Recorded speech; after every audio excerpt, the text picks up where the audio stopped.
5 women ran from him. 5 times, Gideon Voss watched hope disappear down that mountain trail, leaving nothing but tracks in the snow and the bitter confirmation that some men are simply too broken to be loved. The 6th woman who climbed toward his cabin wasn't supposed to be different. She was just supposed to be the last attempt before he accepted his fate. But when Eleanor Pike arrived with a worn traveling bag and eyes that had seen their own share of rejection, something impossible began to happen on that frozen Montana peak. This is the story of 2 people the world had given up on, who refused to give up on each other. Stay with me until the end, hit that like button, and drop a comment telling me what city you're watching from. I want to see how far this story travels. The trap had frozen shut again. Gideon Voss knelt in 2 feet of snow, his massive hands working the steel jaws that had seized up overnight. February in the Montana high country didn't care about a man's schedule or his need to check his lines before the wolves did. The metal finally gave way with a crack that echoed across the silent valley, and Gideon reset the mechanism with practiced efficiency, his breath forming clouds in the pre-dawn darkness. He was a big man, not just tall, but built like the mountain itself had carved him from granite and forgotten to smooth the edges. 6'4", broad-shouldered, with hands that could snap a deer's neck as easily as they could whittle a chess piece from pine. A scar ran from his left eyebrow to his cheekbone, a gift from a territorial grizzly 3 winters back.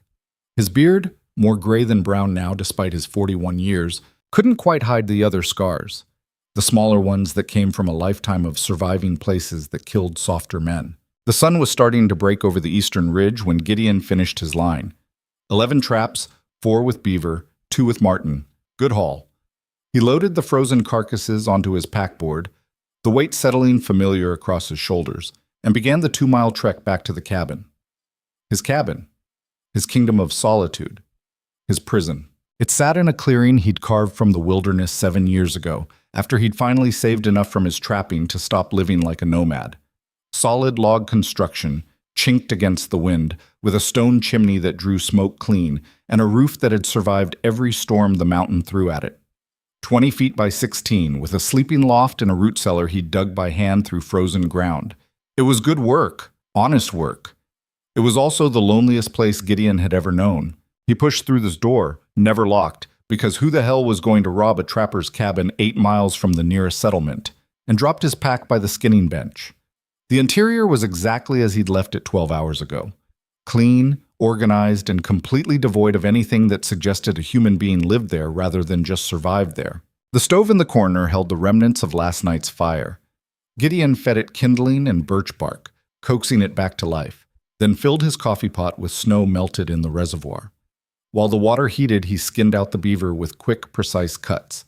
The pelts would fetch decent money at Morrison's trading post, assuming he could stand another encounter with the pitying looks and careful questions.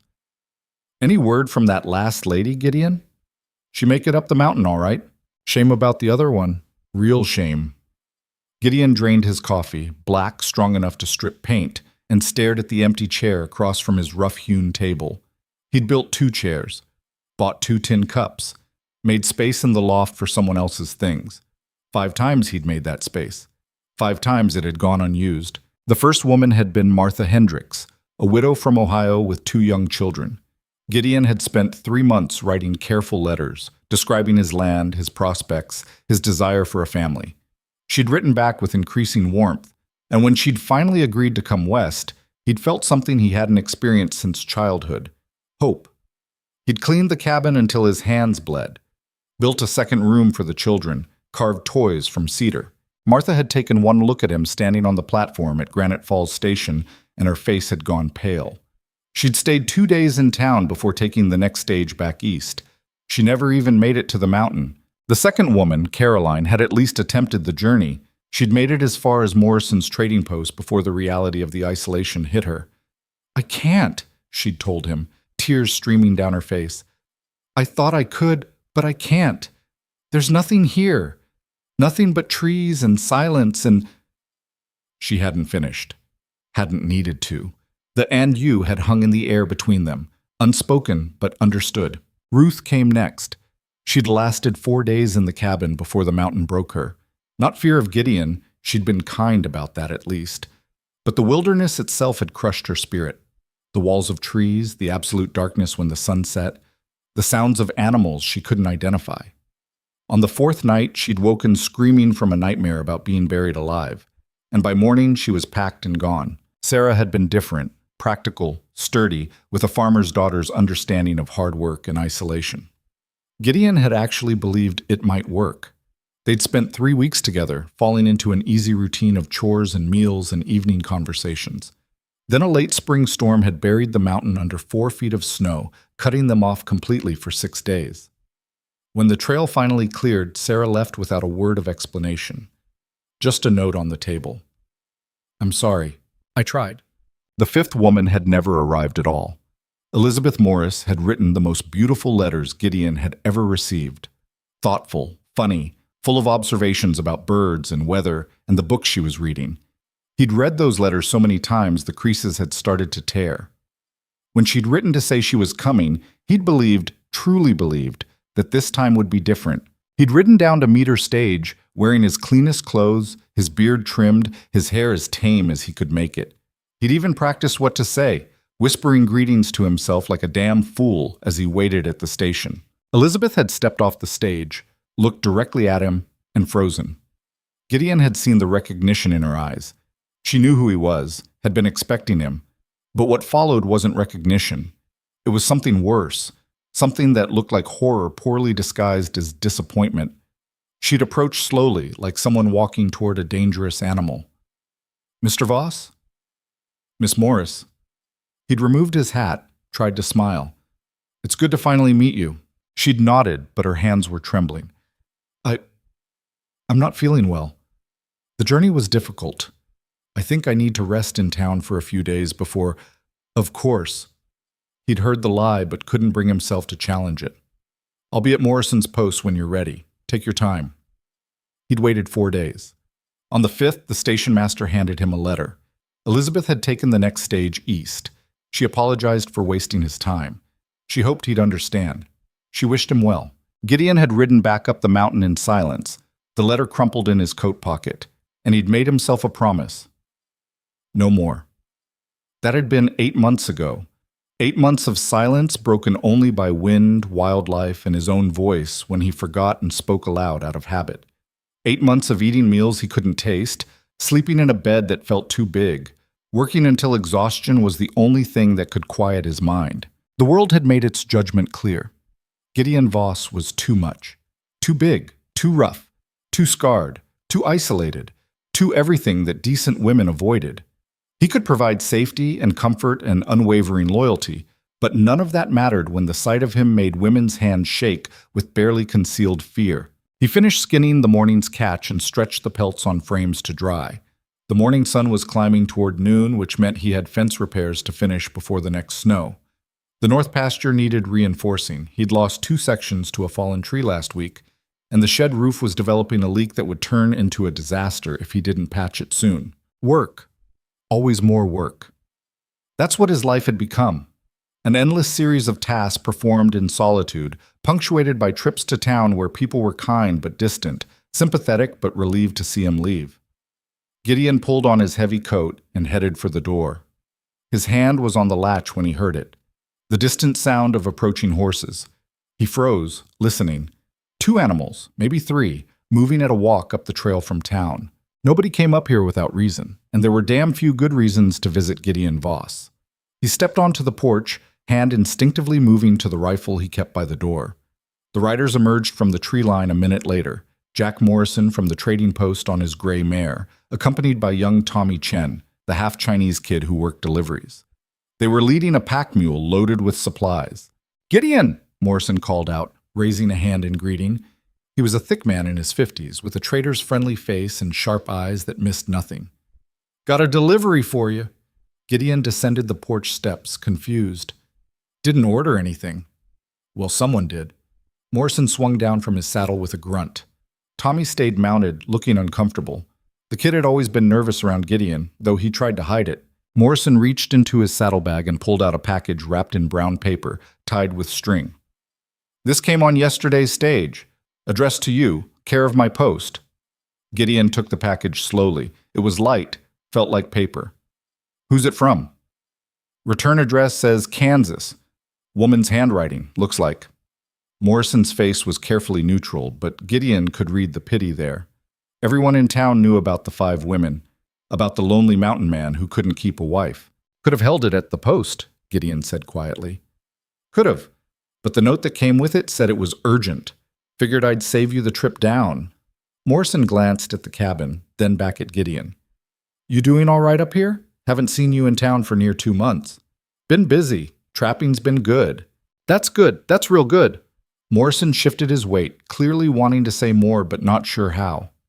Listen, Gideon, I know things haven't, with the ladies and all. He trailed off, then tried again. What I'm saying is, you got friends in town. You know that, right? You're not alone. Gideon looked at the kind, pitying face and felt something cold settle in his chest.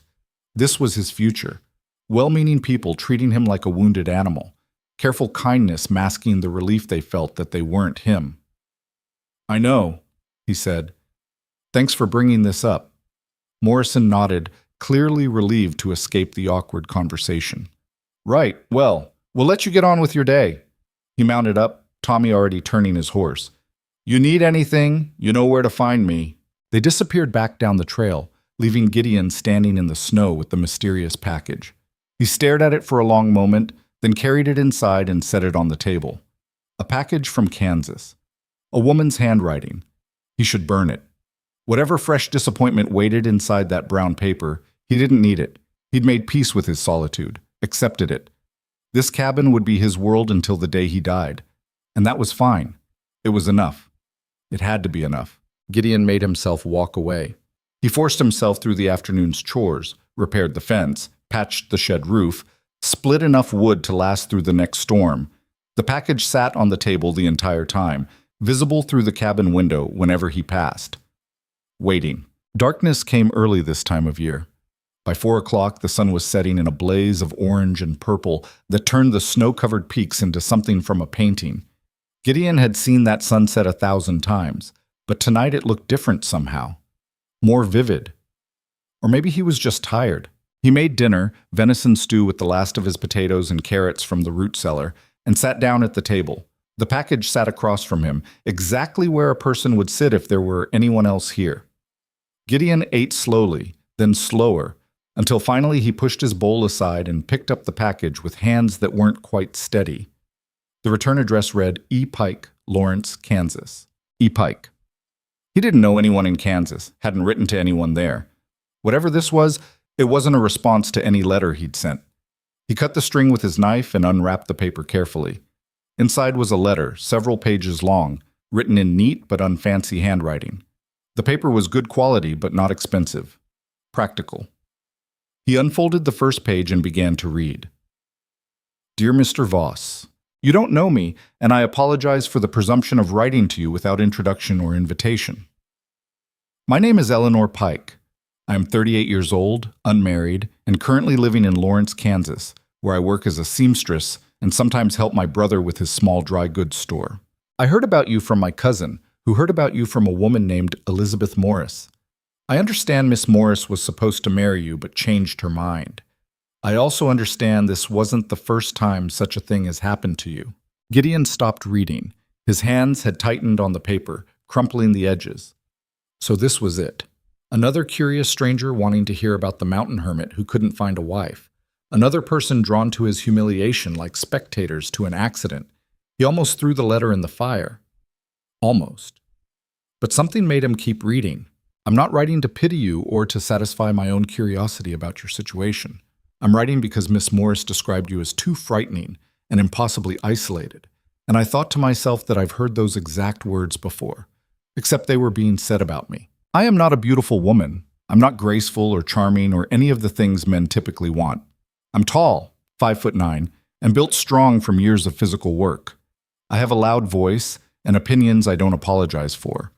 I laugh too hard at jokes that aren't funny, and I argue with people who say stupid things, which is apparently behavior unbecoming of a lady. I've had 3 engagements in my life. All 3 men broke it off. The first said I was too masculine. The second said I made him feel small. The third didn't give a reason, just stopped calling one day and married someone quieter within the year. I don't tell you this to earn sympathy.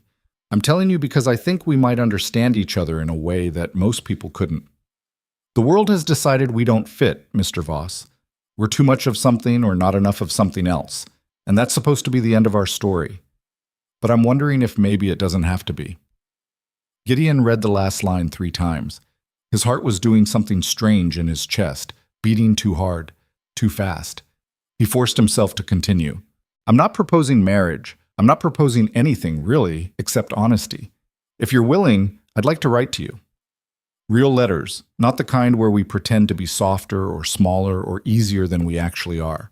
Letters where we tell the truth about who we are and what we want, without apology. If you're not interested, that's fine. Burn this letter and forget about it. But if you are interested, if you're tired of being alone and tired of pretending it doesn't matter, write back.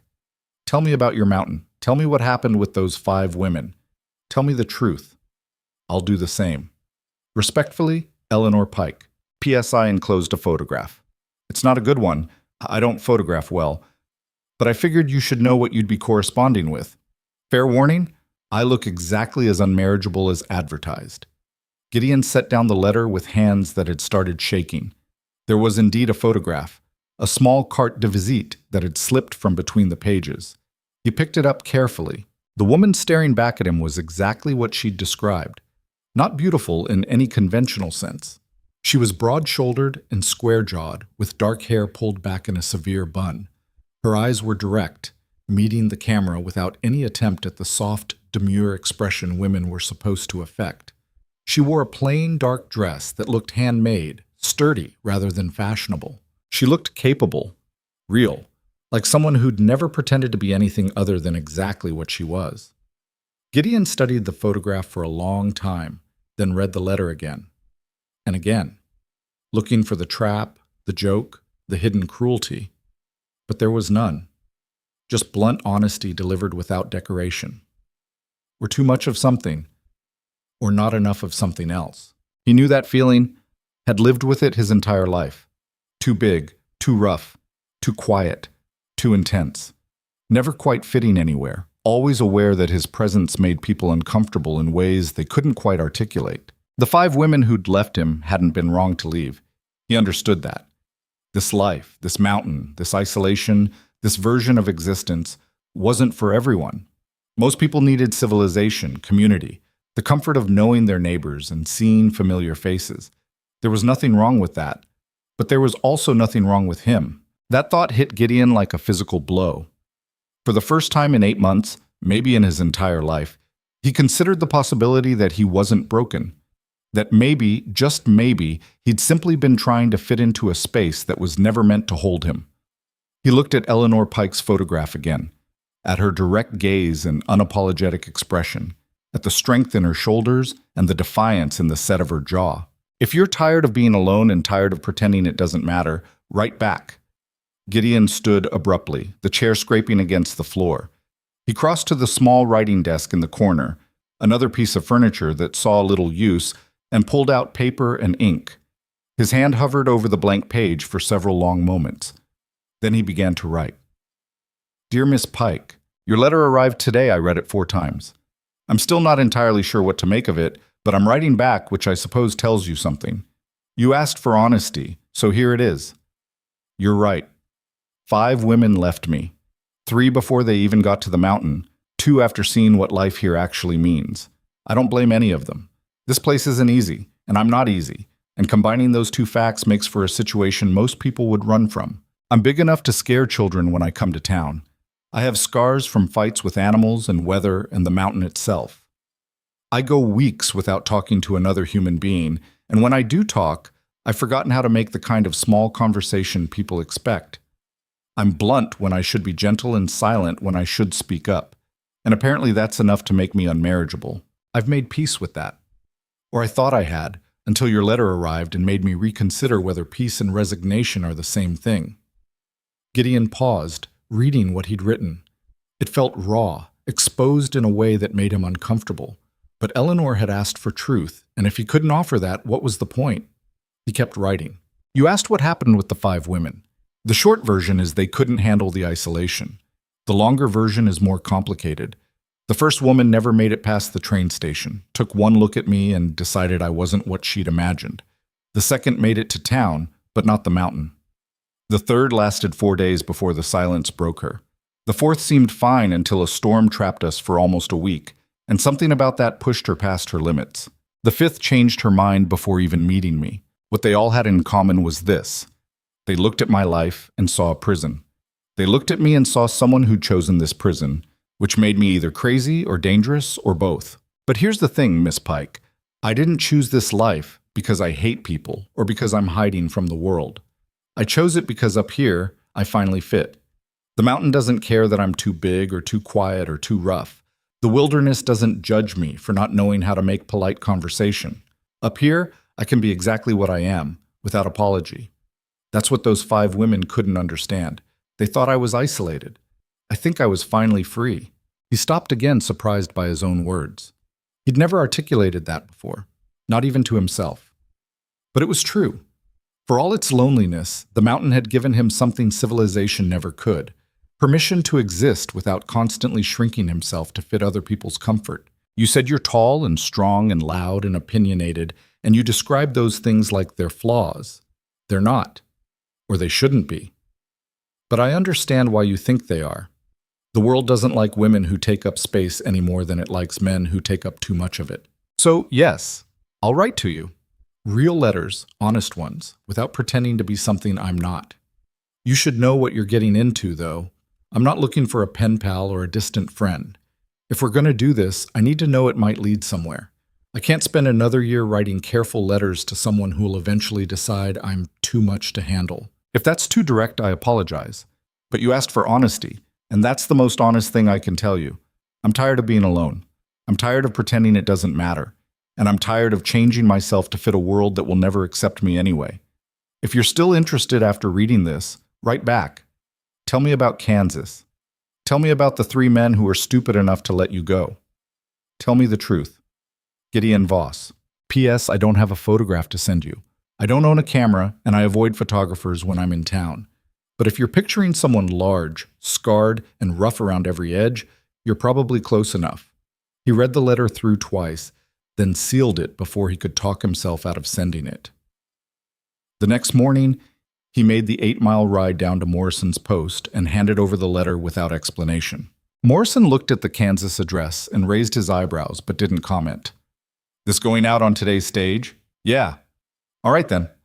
Morrison pocketed the letter, then studied Gideon's face. You look different somehow. Something happened. Gideon considered the question. Had something happened? He wasn't sure. All he'd done was write a letter to a stranger who probably wouldn't write back. That wasn't change. That wasn't hope. It was just possibility. The smallest crack in the wall he'd built around his expectations. No, he said finally. Nothing happened. But as he rode back up the mountain, the lie sat heavy in his chest. Something had happened. Something had shifted. He just didn't know what yet. The days that followed were an exercise in forced normalcy. Gideon ran his trap lines, repaired equipment, stocked firewood against the next storm. He did everything exactly as he'd done for 8 months, with one crucial difference. Now he was listening for hoofbeats on the trail. A letter from Kansas to Montana would take at least 2 weeks, probably longer. Gideon knew this. He'd calculated it carefully, marking the days on the calendar he kept by his bed. 2 weeks minimum for his letter to arrive. A few days for her to respond, if she responded at all. 2 weeks for her reply to reach him. 4 weeks total. Maybe 5. Maybe never. He made it 3 weeks before he cracked and rode down to Morrison's post on the flimsiest of pretexts.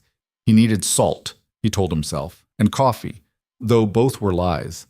He needed to know if there was a letter. There wasn't. Morrison saw the disappointment Gideon couldn't quite hide and pretended not to notice. Nothing came for you today, but the stage was light. Weather probably slowed things down. Check back in a few days. Gideon rode home in silence, angry at himself for hoping, angrier still for letting that hope show. But 4 days later, when Morrison sent Tommy Chen up the mountain with a package marked urgent, perishable contents, Gideon's hand shook so badly he could barely unwrap it. Inside was a letter and a small tin of cookies. He read the letter first. Dear Mr. Voss, your letter arrived this morning, and I'll confess I read it 3 times before I believed you'd actually responded. Most men, when confronted with a woman describing herself as unmarriageable, tend to either make polite excuses or launch into patronizing reassurances about how I'm not that bad and just need to soften my approach. You did neither. Thank you for that. You asked about Kansas. It's flat, Mr. Voss. Relentlessly, oppressively flat. You can see for miles in every direction, which sounds liberating until you realize it means there's nowhere to hide from neighbors' judgment or summer heat or winter wind. The sky here is bigger than it has any right to be, and storms blow in like freight trains. I don't hate it exactly, but I've never loved it either. I've never felt the way you describe feeling about your mountain, like the place itself gave you permission to exist. Kansas has only ever felt like somewhere I ended up, not somewhere I chose. You asked about the 3 engagements. Here's the truth. The first man, Daniel Hartley, proposed when I was 23. He was a school teacher, soft-spoken and kind, and I thought we understood each other. We were engaged for 4 months before his mother took me aside at a church social and explained very gently that I would need to learn to be less present if I wanted to be a suitable wife for her son. When I asked what that meant, she said I spoke too loudly, laughed too freely, and had opinions on subjects that weren't appropriate for women to discuss. I told her I'd rather die alone than spend my life making myself smaller. Daniel broke the engagement a week later, said we weren't compatible after all. The second man, Robert Chen, yes, Chinese father, white mother, which made him nearly as unmarriageable as me, lasted almost a year. We worked well together. He helped me with heavy lifting at the shop. I helped him with bookkeeping for his father's restaurant. Everyone said we made sense together, 2 outcasts finding each other. Maybe that was the problem. He didn't love me. He loved the idea of not being alone. When a prettier girl showed interest in him, someone delicate and proper, he left without a backwards glance. The third engagement I don't talk about. It ended badly and taught me that some men propose marriage when what they really want is ownership. I'll tell you about it someday, maybe, but not yet. You said you need to know this might lead somewhere, and I appreciate that clarity. Here's mine. I'm not writing to you for entertainment or curiosity. I'm 38 years old, Mr. Voss. I don't have time to waste on correspondence that goes nowhere. If we're going to do this, we should both understand what this means. I'm looking for a life that fits me. A place where being strong and loud and opinionated isn't something I have to apologize for. You described your mountain as permission to exist without constantly shrinking yourself. That's what I'm looking for too. The cookies are ginger snaps.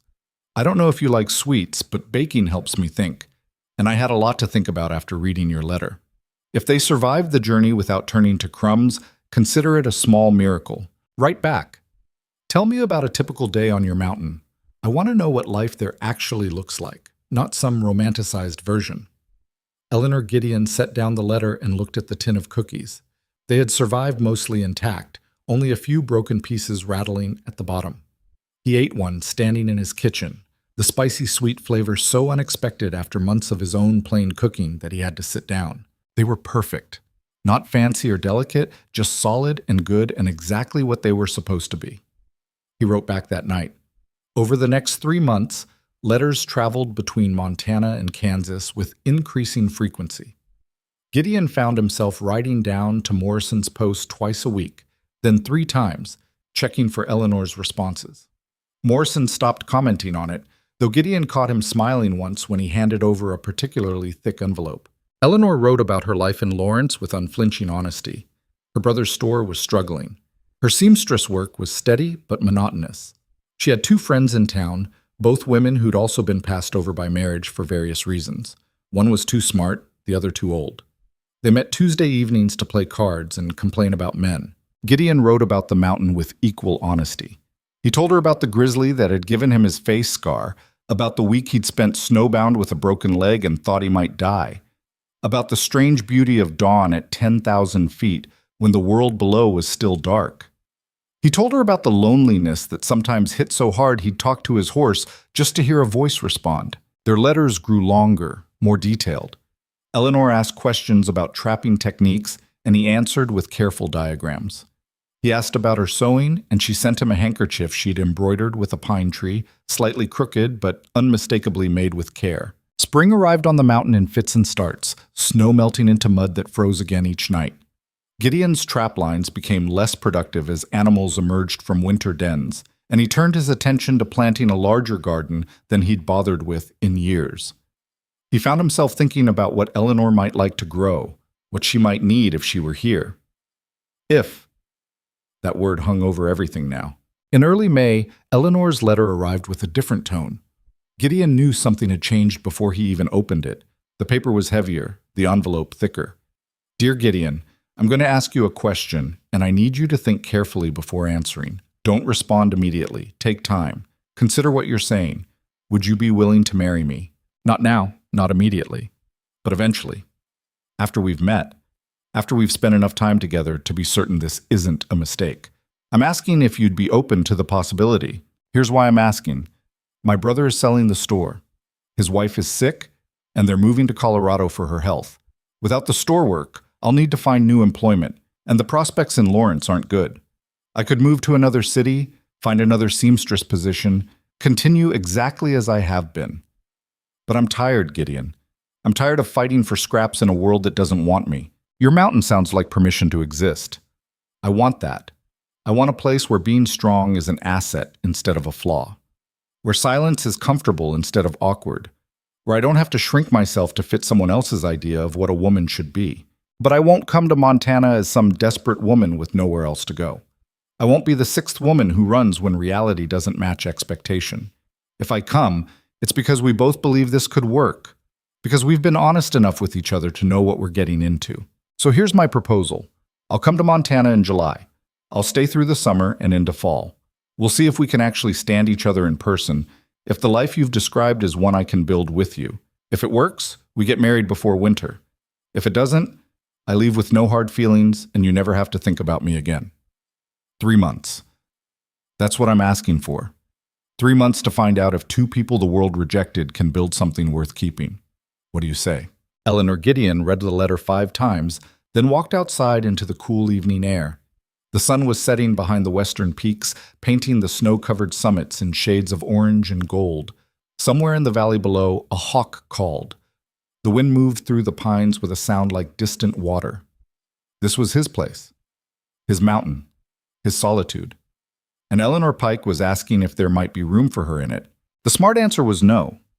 He'd been through this 5 times before. 5 times he'd believed it might work, and 5 times he'd been wrong. Why would this be different? Because they'd written letters? Because she claimed to be strong enough to handle isolation? Ruth had claimed that too. Sarah had seemed certain. They'd all believed they could do it until the mountain proved them wrong. But none of them had been Eleanor. Gideon went back inside and lit the lamp on his writing desk. He pulled out fresh paper and stared at it for a long time before he began to write. Eleanor. Yes, I thought about saying more. About listing all the reasons this might not work or warning you again about how hard life here is. But you know all that. You've heard it from me a dozen times in a dozen letters. Adding more warnings now would just be me trying to protect myself from disappointment. So, yes, come in July. Stay through fall. We'll figure out if this can work. But I need you to understand something. If you come here and decide to leave, I won't be writing any more letters after that. I can't do this again. I can't spend another year hoping and then watching hope walk away. This is my last attempt. I'm not saying that to pressure you. I'm saying it because you deserve to know what you're walking into.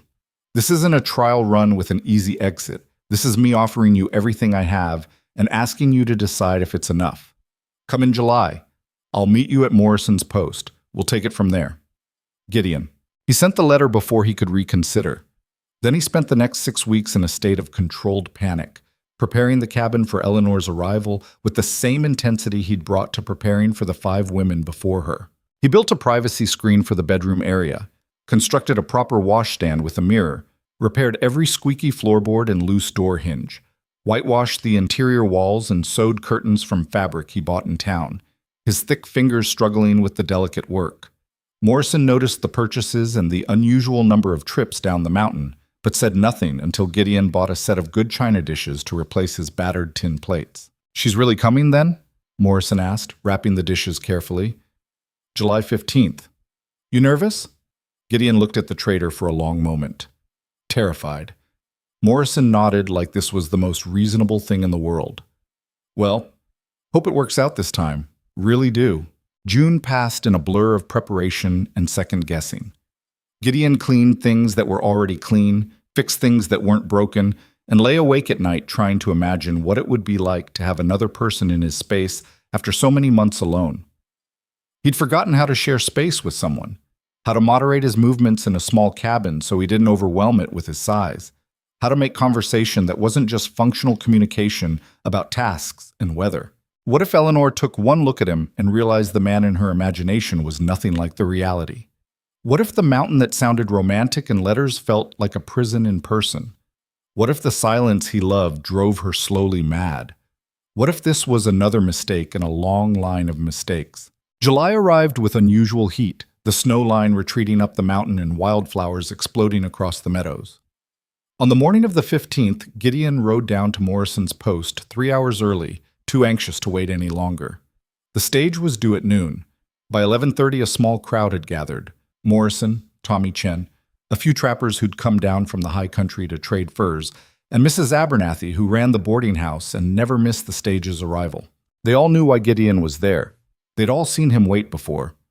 At 12:15, the stage rattled into view, the driver cursing at his team as they navigated the muddy road. It lurched to a stop in front of Morrison's porch, and the driver climbed down to open the passenger door. 3 people emerged.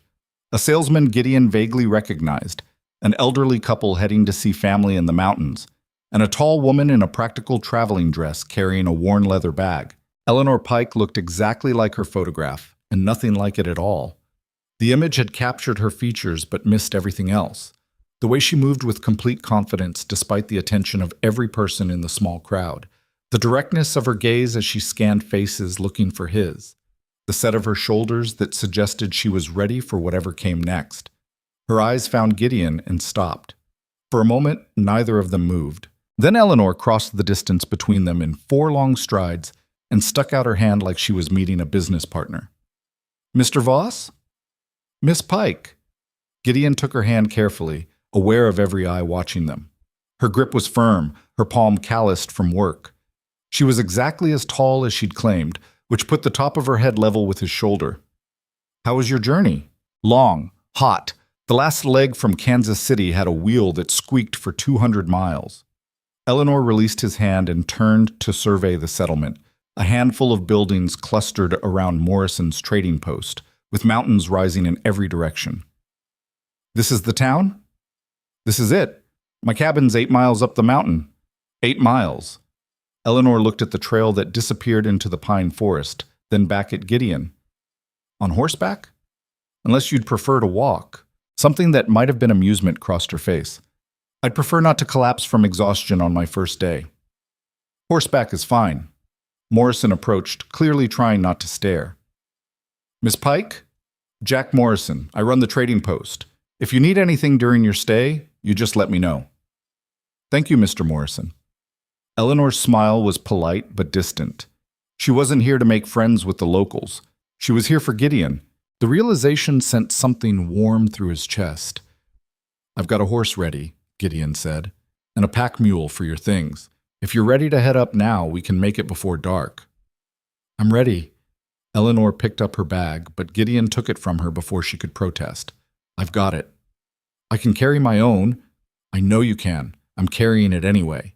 They stared at each other for a moment, testing boundaries. Then Eleanor shrugged. "Fine, but I'm carrying something. Give me whatever else needs hauling." Gideon handed her a lighter pack with supplies from Morrison's store, and they walked to where he'd tied the horses.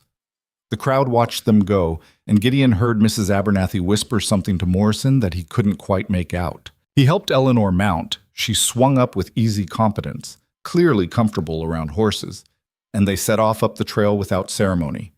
The sounds of the settlement faded behind them, replaced by wind in the pines and the steady rhythm of hoofbeats on packed earth.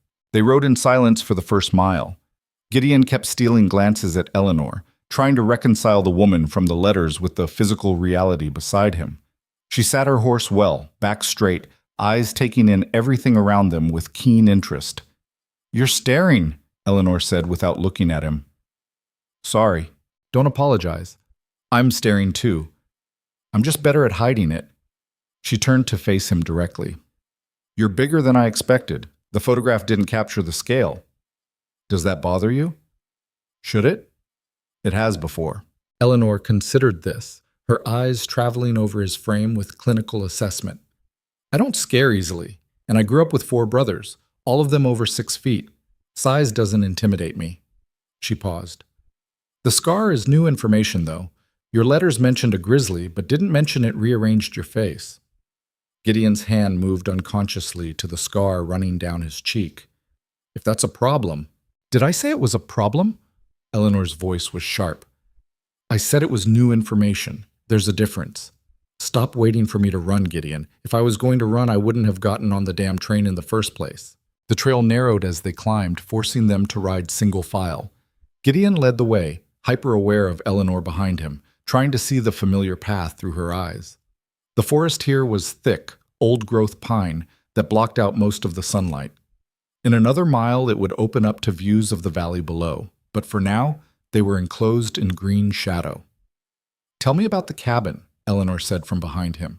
The real version, not the letters version. What's the difference? In letters, people lie without meaning to.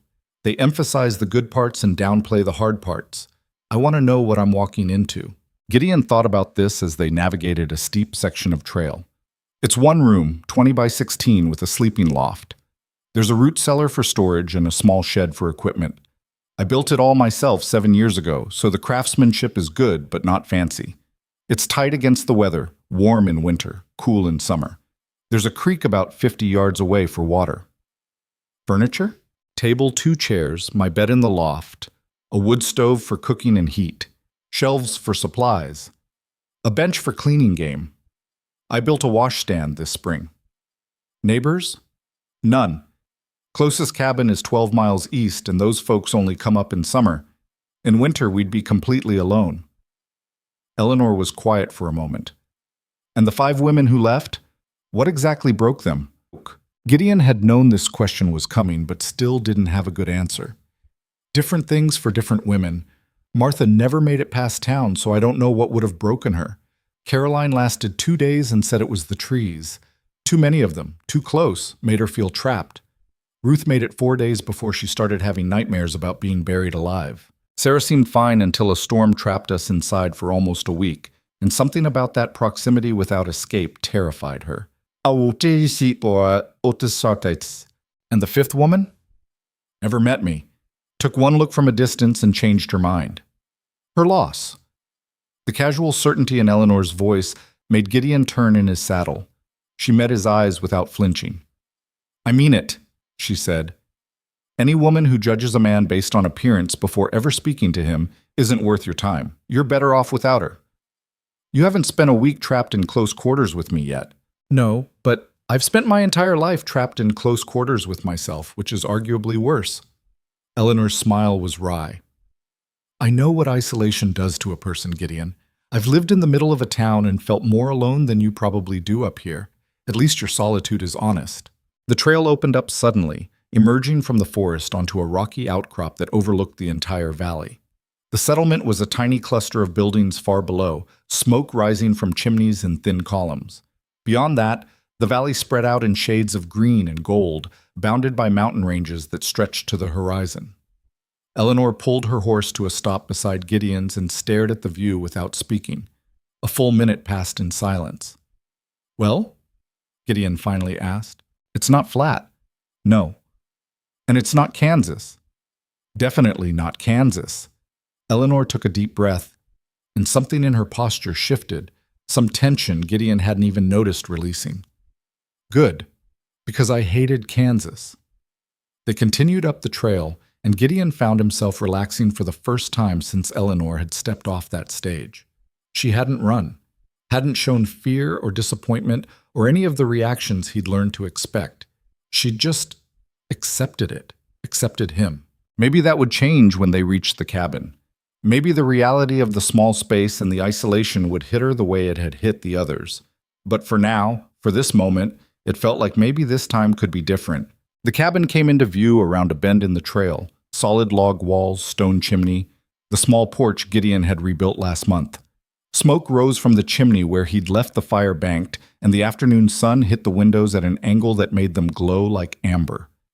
Eleanor studied it in silence as they approached, her expression unreadable. Gideon dismounted and tied his horse to the hitching post he'd installed last week. "It's not much. Stop." Eleanor swung down from her horse with easy grace. "Stop apologizing for what you have. It's a good cabin, solid construction, good location, clearly well maintained. I've seen far worse." She walked up onto the porch and tested the boards with her weight, then ran her hand along the doorframe checking the fit. "You built this yourself?" "Every board." "How long did it take?"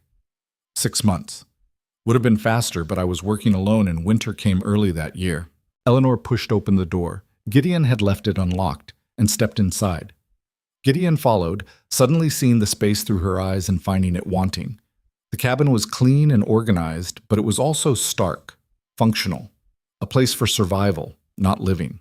Eleanor set down her pack and did a slow turn, taking in everything. The wood stove with its neat stack of kindling, the table with 2 unmatched chairs, the shelves lined with supplies in careful rows, the ladder leading to the sleeping loft, the curtains he'd sewn with his clumsy hands. She walked to the window and looked out at the view, more mountains, the creek glinting in the afternoon sun, wildflowers scattered across the clearing. "Where do you want me to sleep?" she finally asked. Gideon had agonized over this question for weeks. "Loft is mine, but I can move down here if you'd prefer privacy. Or I can sleep in the shed if—" "The loft is fine. I'll take the main room." Eleanor turned to face him. "We need to establish some rules if we're going to make this work." "All right. First, I need my own space. Not much, but something that's mine. A corner, a chest for my things, somewhere I can retreat to when I need to be alone. I can build you a privacy screen. Corner by the window has good light." "Good. Second, I need work. Real work. Not made-up tasks to keep me busy. If I'm going to live here, I need to contribute. What needs doing?" Gideon thought about the endless list of tasks he'd been putting off. "Garden needs expanding. Food storage needs reorganizing. I've been meaning to build a proper smokehouse for years.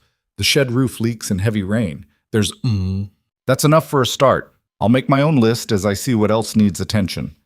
Eleanor pulled off her traveling hat and set it on the table. Her hair had come loose from its pins during the ride, dark strands framing her face. "Third rule, honesty. If something bothers you, say it. If you need space, say it. If this isn't working, say it before we waste months pretending. Same goes for you." "Agreed." Eleanor looked around the cabin again, then back at Gideon. "I'm going to walk down to the creek and wash the dust off. When I come back, we're going to eat dinner, and you're going to tell me the truth about what you expect from this arrangement." "What do you mean?" "I mean, you've been dancing around the real question since I arrived. You want to know if I can handle this, if I'll last longer than the others, if I'm going to break when the first hard thing happens." Eleanor's voice was matter-of-fact. "So we're going to address it directly. I'll tell you my concerns, you'll tell me yours, and we'll figure out if this has any chance of working before we waste each other's time." She walked out before Gideon could respond, leaving him alone in the cabin with his racing thoughts. He heard her footsteps on the porch, then fading as she headed toward the creek. Gideon sat down at the table and put his head in his hands. Eleanor had been on the mountain less than 2 hours, and she'd already upended every assumption he'd made. She wasn't waiting for permission or approval. She wasn't tiptoeing around his feelings or pretending things were easier than they were. She was just herself. Blunt, direct, completely unafraid. It was the most terrifying and exhilarating thing Gideon had experienced in years. He stood and started preparing dinner, falling into the familiar rhythm of work while his mind spun. By the time Eleanor returned, he had venison steaks frying in the pan, potatoes roasting on the stove, and coffee brewing. Eleanor had washed and changed into a simpler dress, her hair pulled back in a practical braid. She looked around the cabin, now filled with cooking smells, and nodded approval.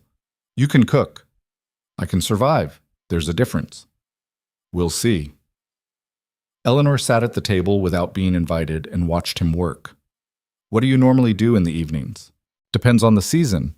Winter, I work on equipment repair, read if the light's good. Summer, there's usually outside work until dark. Sometimes I carve." "Carve what?" Gideon gestured to a shelf where he kept a few pieces, A bear, an eagle, a chess set he'd never finished. Whatever comes to mind. Eleanor stood and examined the carvings, picking up each piece carefully. These are good, really good. You ever sell them? No. Why not? Never thought about it. Well, think about it. These would fetch good money in town. She set down the eagle and turned back to him. Do you have books? A few, mostly practical stuff, trapping guides, animal behavior, plant identification, some novels I've read too many times. I brought books, 3 novels and a collection of essays. We can trade. They ate dinner at the small table, and Gideon was struck by how normal it felt. How easy. There was no awkward small talk, no desperate attempts to fill silence. Eleanor asked questions about the property, and he answered them. She told him about her journey west, and he listened.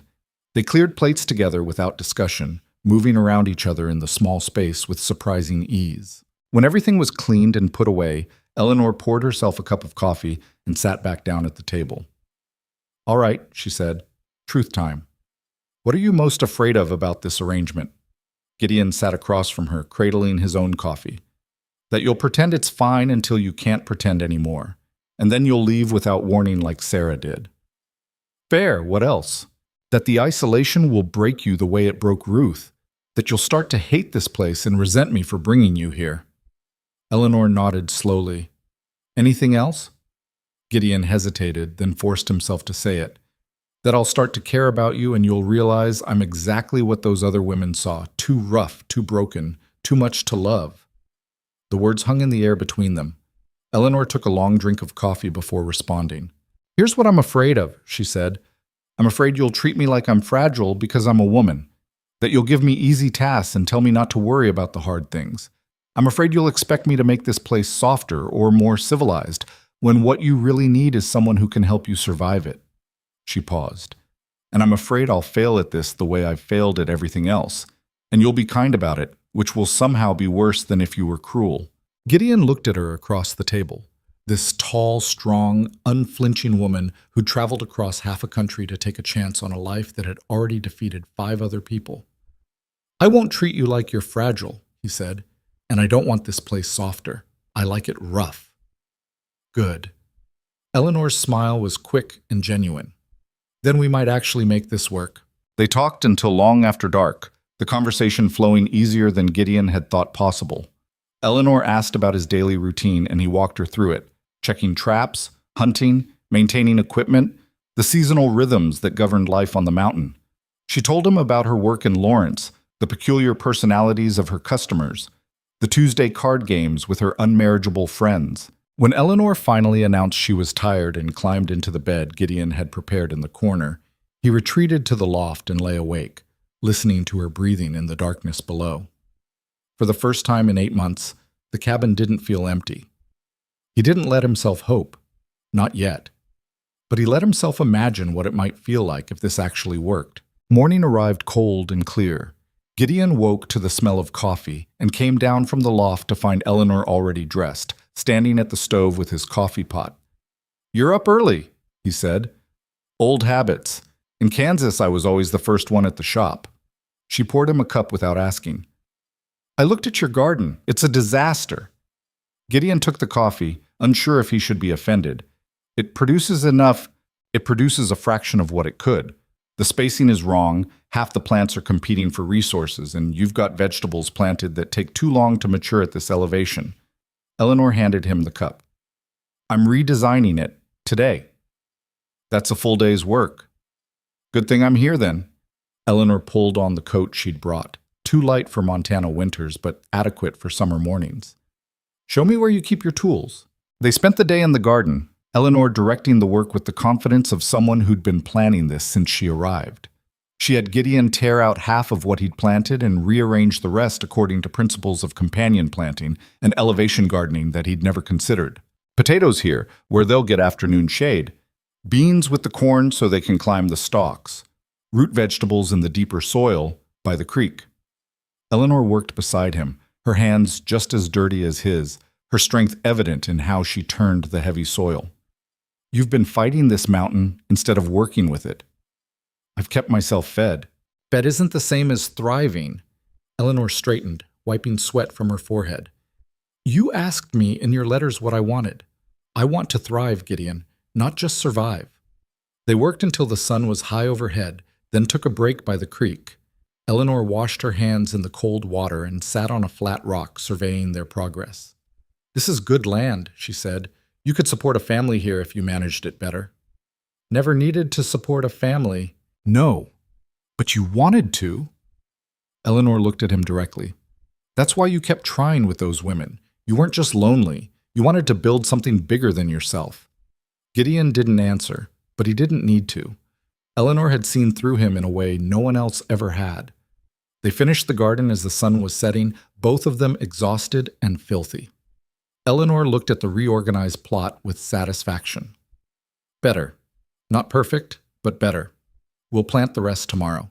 That night over dinner, Eleanor asked about winter. "How bad does it get?" "Bad. Snow from October to May, sometimes June. There have been winters where I didn't see another person for 4 months straight.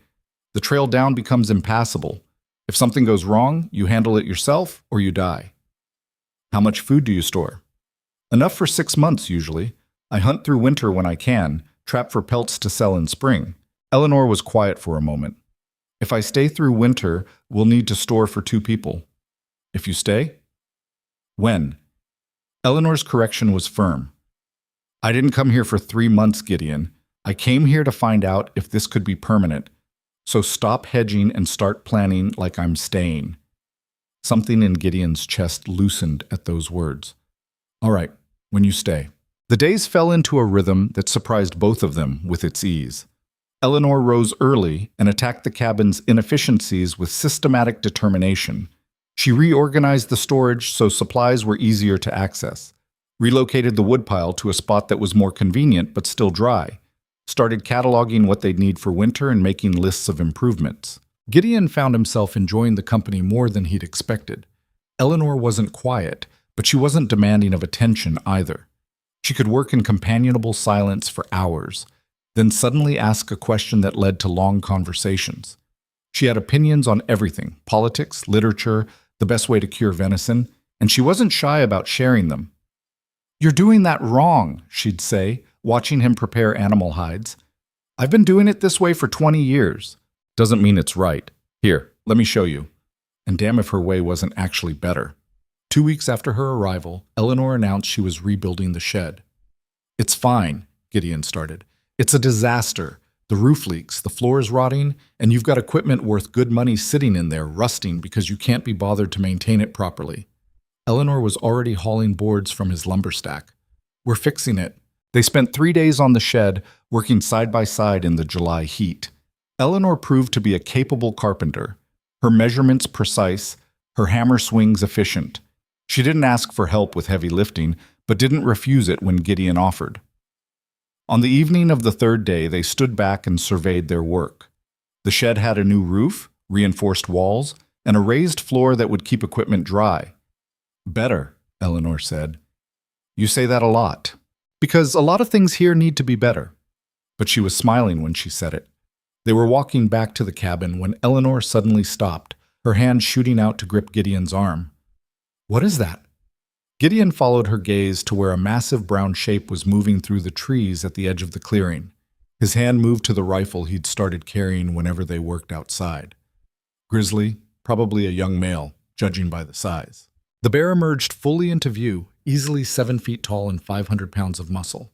It hadn't noticed them yet, focused on digging in the soft earth near the tree line. Eleanor's grip on Gideon's arm tightened, but her voice stayed steady. "Is it dangerous?" "Depends. If we're between it and food or cubs, yes. Otherwise, usually not." Gideon raised his voice slightly. "Hey, bear!" The grizzly's head snapped up. It looked directly at them, and Gideon felt Eleanor stiffen beside him. "Don't run," he said quietly. "Just back toward the cabin slowly." They retreated across the clearing, keeping their eyes on the bear. It watched them for a long moment, then went back to its digging, apparently deciding they weren't worth the trouble.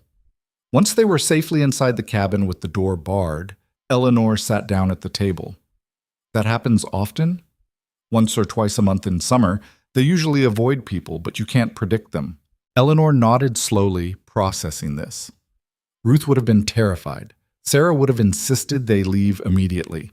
Caroline would have made it another excuse to go back to civilization. "Guess we'll need to be more careful about food storage," Eleanor finally said.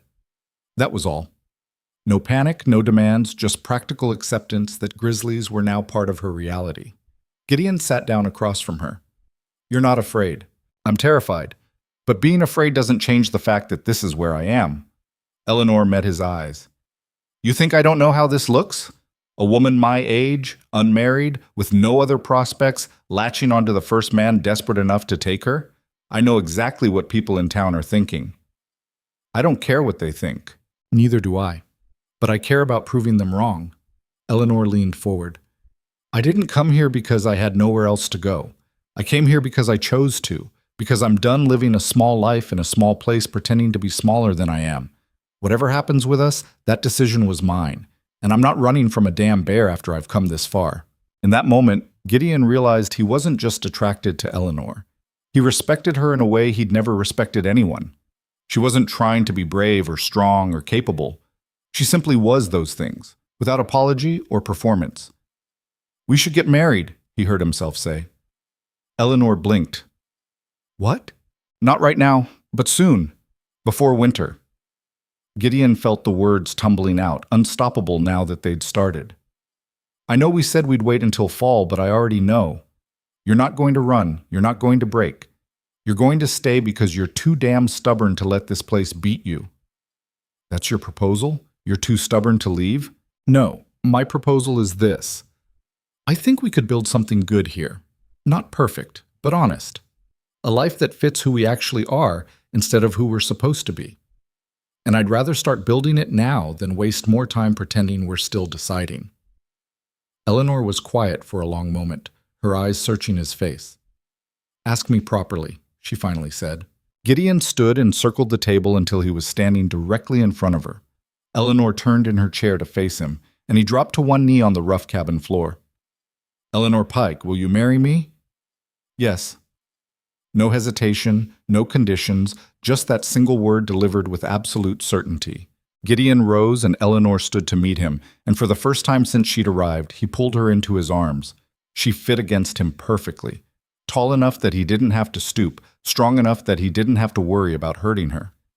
"We're going to have to go to town," Eleanor said against his shoulder. "Make it official. Tomorrow. People will talk. Let them." Eleanor pulled back enough to look at his face. "You sure about this? No more time to reconsider?" "I've spent 7 years reconsidering. I'm done." Gideon touched her face, tracing the line of her jaw with careful fingers. "Are you sure? Because there's still time for you to change your mind." "I'm not changing my mind." Eleanor's smile was fierce and bright. "I'm staying, Gideon. Get used to it."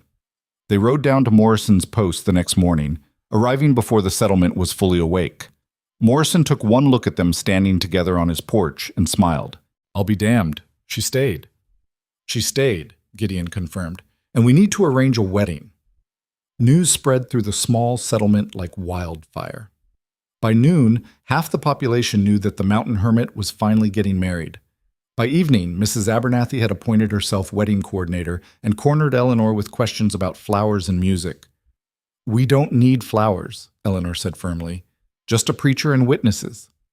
"But dear, every woman wants—" "I'm not every woman." Eleanor's tone was polite but inflexible. "Simple ceremony, soon as possible. That's all we need." They were married 3 days later in Morrison's trading post, with Jack Morrison and his wife as witnesses. The preacher kept the ceremony brief, sensing that neither Gideon nor Eleanor wanted unnecessary sentiment.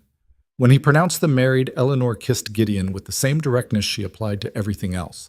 No shy hesitation, just clear intention. Morrison insisted on hosting a small celebration afterward, and Gideon endured an hour of well-meaning congratulations and barely concealed curiosity before Eleanor caught his eye and nodded toward the door. They escaped back up the mountain as the sun was setting, riding side by side in comfortable silence. As they crested the ridge above the cabin, Eleanor spoke. "They think this won't last."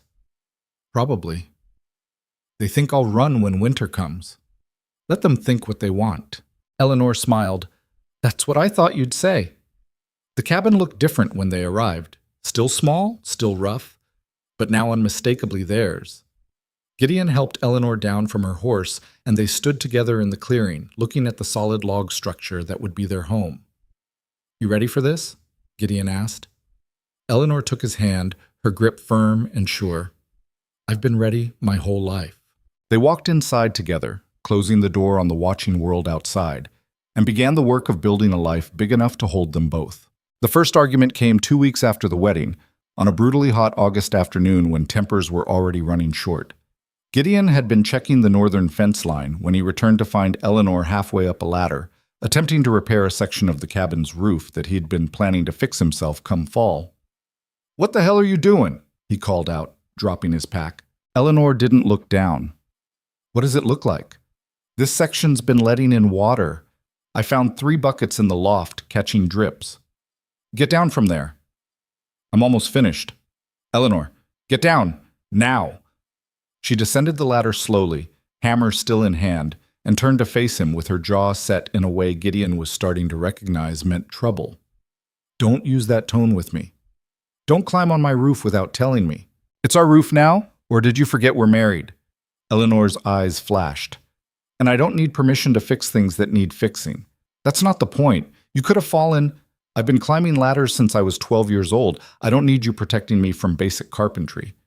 Gideon felt his own temper rising. "I wasn't protecting you. I was going to do it myself." "When? You've been saying that section needed repair since I got here. Meanwhile, we've got water damage spreading through the loft, and you're too busy with your trap lines to deal with it." Eleanor crossed her arms. "If you want something done around here, you either do it yourself or you let me do it. You don't get to tell me to wait while things fall apart." "I had a plan." "Your plan was to ignore it until winter forced your hand." Eleanor's voice was sharp. "I've seen how you operate, Gideon. You handle the wilderness fine, but maintaining the homestead, you do the minimum to survive and nothing more. Well, I'm not interested in surviving. I told you that. And I told you I'd handle it." "You told me a lot of things?" Eleanor set down the hammer with deliberate force. "You told me you wanted a partner, not someone to take care of. But the first time I try to actually partner with you, you order me off a ladder like I'm a child." The accusation hit harder than Gideon expected. He opened his mouth to argue, then closed it again. She wasn't entirely wrong. He had been putting off the roof repair, and his first instinct had been to protect her, even though she clearly didn't need or want protection. "You're right," he said finally. "I'm sorry." Eleanor's anger seemed to deflate slightly. "What?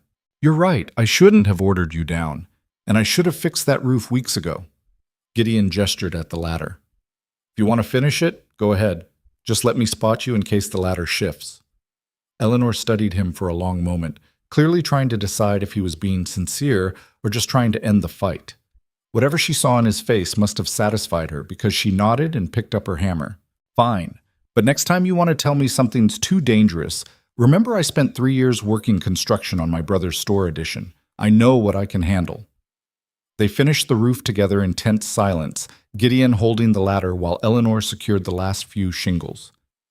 When she finally descended, they stood facing each other in the afternoon heat, both sweaty and frustrated. "This is going to happen again," Eleanor said quietly. "We're going to fight. We're both too stubborn not to." "I know. But we can't let it fester. We can't go silent for days nursing grudges. Not up here." Eleanor wiped sweat from her face.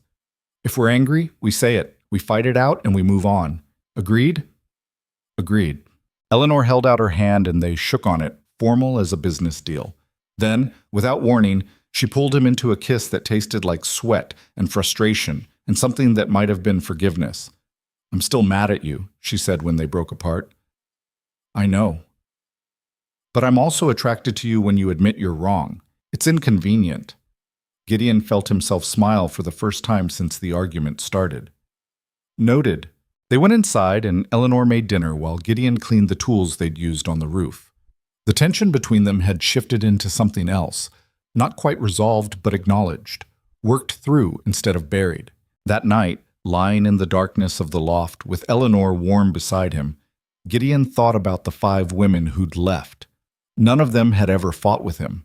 They'd been too intimidated or too uncomfortable or too ready to leave at the first sign of conflict. Eleanor wasn't any of those things. She met him head on, expected him to do the same, and didn't run when things got difficult. "You still awake?" Eleanor's voice cut through the darkness. "Yeah, I wasn't trying to prove I don't need you. When I was fixing the roof." Gideon turned toward her, though he could barely make out her shape in the dark. "I know. I just need you to trust that I can handle things, even the hard things, especially the hard things." Eleanor was quiet for a moment. "Every man I've ever known has either been intimidated by my competence or tried to limit it. I need you to be different." "I'm trying." "I know you are." Eleanor's hand found his in the darkness. "We're both trying. That's more than most people manage." August turned into September and the first hints of autumn began appearing on the mountain. The aspens started turning gold at the higher elevations, and the mornings carried a chill that promised winter wasn't far off. Gideon and Eleanor threw themselves into preparation with shared intensity, working from dawn until long after dark to get everything ready. They expanded the root cellar, digging deeper into the hillside to create more storage space. Eleanor took over the garden completely, harvesting vegetables with ruthless efficiency and organizing their preservation with the precision of a military campaign. Potatoes went into the cellar layered in sand. Carrots and turnips were stored in sawdust. Cabbage was made into sauerkraut in massive crocks Eleanor had ordered from town. "We're going to have more food than we can possibly eat," Gideon observed, watching her work. "That's the point. I want a surplus, not just enough." Eleanor didn't look up from the carrots she was trimming. "If we get snowed in for 6 months, I want to open spring with food to spare, not scraping by on the last of the stores." Gideon helped her haul water from the creek for canning, and they spent 3 long days processing venison into jerky and canned meat. The cabin smelled like vinegar and smoke and cooking vegetables, and at night they collapsed into bed too exhausted for anything but sleep. "You work like you're trying to prove something," Gideon said one evening, watching Eleanor organize the 5th set of shelves she'd built in the storage room. "Maybe I am." Eleanor stepped back to survey her work. "I'm proving I belong here, that this wasn't a mistake." "You don't need to prove that to me. I'm not proving it to you, I'm proving it to myself." Eleanor turned to face him. "You've been on this mountain for 7 years. You know it can sustain you. I've been here 2 months. Every jar I can, every shelf I build, every task I complete, it's evidence that I can do this, that I can make a life here." Gideon understood that drive better than she knew. He'd spent his first 2 years on the mountain doing the same thing, pushing himself to master skills he'd never needed before, proving to himself that he could survive without civilization. "You're already doing it," he said, "making a life here." Eleanor's smile was quick and genuine. "We're doing it. There's a difference." The first snow came in mid-September, a light dusting that melted by noon but served as a warning. Winter was coming, and it wouldn't wait for them to be ready. Gideon took Eleanor on a tour of his trap lines, showing her the routes he'd walk all winter, the shelters he'd built for bad weather, the landmarks that would remain visible even under heavy snow. "If something happens to me," he said, pointing out a distinctive rock formation, "this marks the path back to the cabin. Follow it downhill and you'll hit the clearing. Nothing's going to happen to you. Maybe not. But you need to know this anyway." Gideon continued walking, Eleanor following close behind. "The nearest cabin is 12 miles that way. Family named Hutchins. They're only here summer months, but their cabin's stocked with emergency supplies. If you need help and can't get to town, that's your backup." Eleanor absorbed this information without comment, but Gideon could see her cataloging every detail, building her own mental map of the mountain. They were heading back toward the cabin when Eleanor suddenly grabbed his arm and pointed. "Is that smoke?" Gideon followed her gaze to the southern ridge, where a thin column of smoke rose into the clear sky. Too much smoke for a campfire, too contained to be a forest fire. "Someone's burning slash," he said. "Clearing land, probably." "I thought you said the nearest cabin was 12 miles away." "It is. This is closer, maybe 8 miles. Must be new." Gideon frowned. He'd grown accustomed to having this section of the mountain to himself. The idea of new neighbors sat uncomfortably. "Should we go introduce ourselves?" Eleanor asked. "No." "Gideon, we'll meet them eventually if they stay through winter. No need to rush it." He started walking again, the subject clearly closed. Eleanor caught up to him quickly. "You don't like people much, do you?" "I like you." That's one person. What about everyone else? Gideon thought about how to answer. I don't dislike people. I just don't need them the way most people seem to. Too much company exhausts me. Always has. Even me? You're different. You don't drain my energy the way crowds do. Gideon glanced at her. Does that make sense? Perfect sense. I'm the same way. Eleanor was quiet for a moment. But we can't avoid all human contact forever. Eventually, we'll need to go to town for supplies, see the neighbors, participate in basic social obligations. I know. And when we do, you need to let me handle the talking. You're terrible at it. Gideon couldn't argue with that assessment. They made their first trip to town in October, riding down with a load of furs Gideon had been accumulating and a list of supplies they'd need to make it through winter. Morrison's trading post was busy with other mountain families doing the same last-minute stocking, and several people stopped to stare when Gideon and Eleanor walked in together. Well, well, Morrison called from behind the counter. The mountain man and his bride. Heard you two got married quick. Quick enough, Gideon said. Eleanor stepped forward before he could say anything else. We need to place a large order, Mr. Morrison. I have a list. She pulled out 3 pages of carefully itemized supplies: flour, sugar, salt, coffee, ammunition, lamp oil, fabric for sewing, thread, needles, and a dozen other items Gideon would never have thought to request. Morrison's eyebrows climbed as he read through the list. This is enough to feed an army. It's enough to feed 2 people through a Montana winter without running short. Eleanor's tone was matter-of-fact. Can you source everything by the end of the week? Most of it. Some items might take longer. Make a note of what you can't get, and I'll adjust accordingly. Eleanor turned to Gideon. I'm going to check the dry goods section. You handle the ammunition and traps. She walked away before he could respond, leaving Morrison grinning at Gideon from behind the counter. She's got you well trained. She's got me organized, Gideon corrected. There's a difference. He spent the next hour selecting ammunition and examining new trap designs while Eleanor moved through the store with systematic efficiency. Other shoppers gave them a wide berth, and Gideon caught fragments of whispered conversations. Lasted longer than the others. Wonder if she knows what she's gotten into. Winter will tell the tale. Eleanor either didn't hear or didn't care. She completed her shopping with the same focused determination she brought to everything, and by the time they left Morrison's post, their pack mule was loaded with enough supplies to see them through to spring. They were talking about us, Eleanor said as they rode out of town. They always do. Doesn't it bother you? Gideon considered the question.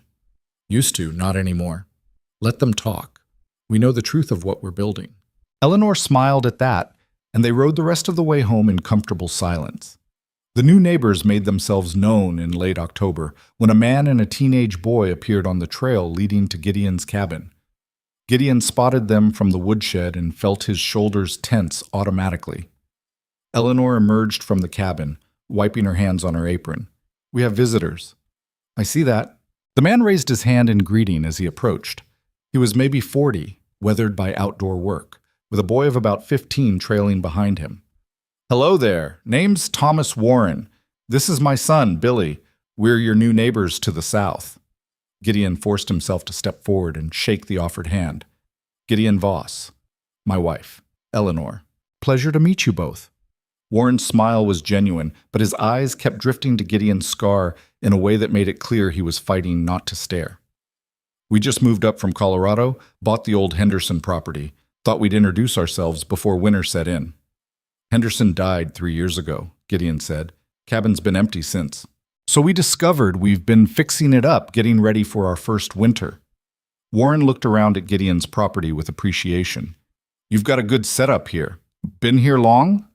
7 years. Eleanor stepped in before the conversation could die in awkward silence. Would you like some coffee? We were just about to have some ourselves. Warren's face brightened. That'd be mighty kind of you, ma'am. They sat on the porch. The cabin was too small for comfortable entertaining, and Eleanor served coffee while Warren talked about his plans for his property. He was a trapper and sometime prospector, he explained, and he'd brought his son up to teach him the trade after the boy's mother had died the previous winter. It's just the 2 of us now, Warren said, his voice roughening slightly. Figured we needed a fresh start somewhere new. Eleanor's expression softened. I'm sorry for your loss. Thank you, ma'am. It's been hard on Billy especially. Warren glanced at his son, who hadn't spoken a word since arriving. He's still adjusting. The boy looked uncomfortable under the attention, his eyes downcast. Gideon recognized the look, grief mixed with the awkwardness of adolescence and the desperate desire to be anywhere else. How old are you, Billy? Eleanor asked gently. 15, ma'am, the boy mumbled. Do you know how to hunt? Billy looked up, surprised. Some, my pa's been teaching me. Good. Winter's going to demand it. Eleanor stood and walked to the edge of the porch. Gideon, show him the smokehouse. Let him see how we're storing meat. It wasn't a suggestion.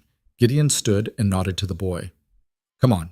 Billy followed him across the clearing, clearly relieved to escape the adults. Gideon showed him the smokehouse Eleanor had insisted they build, explaining the curing process and the amount of meat they'd need to sustain them through winter. Your wife, Billy said hesitantly, she's real direct. Yes. My ma was like that. Scared some people. Gideon glanced at the boy. Your father one of them? No, sir. He loved her for it. Said she was the strongest woman he'd ever known.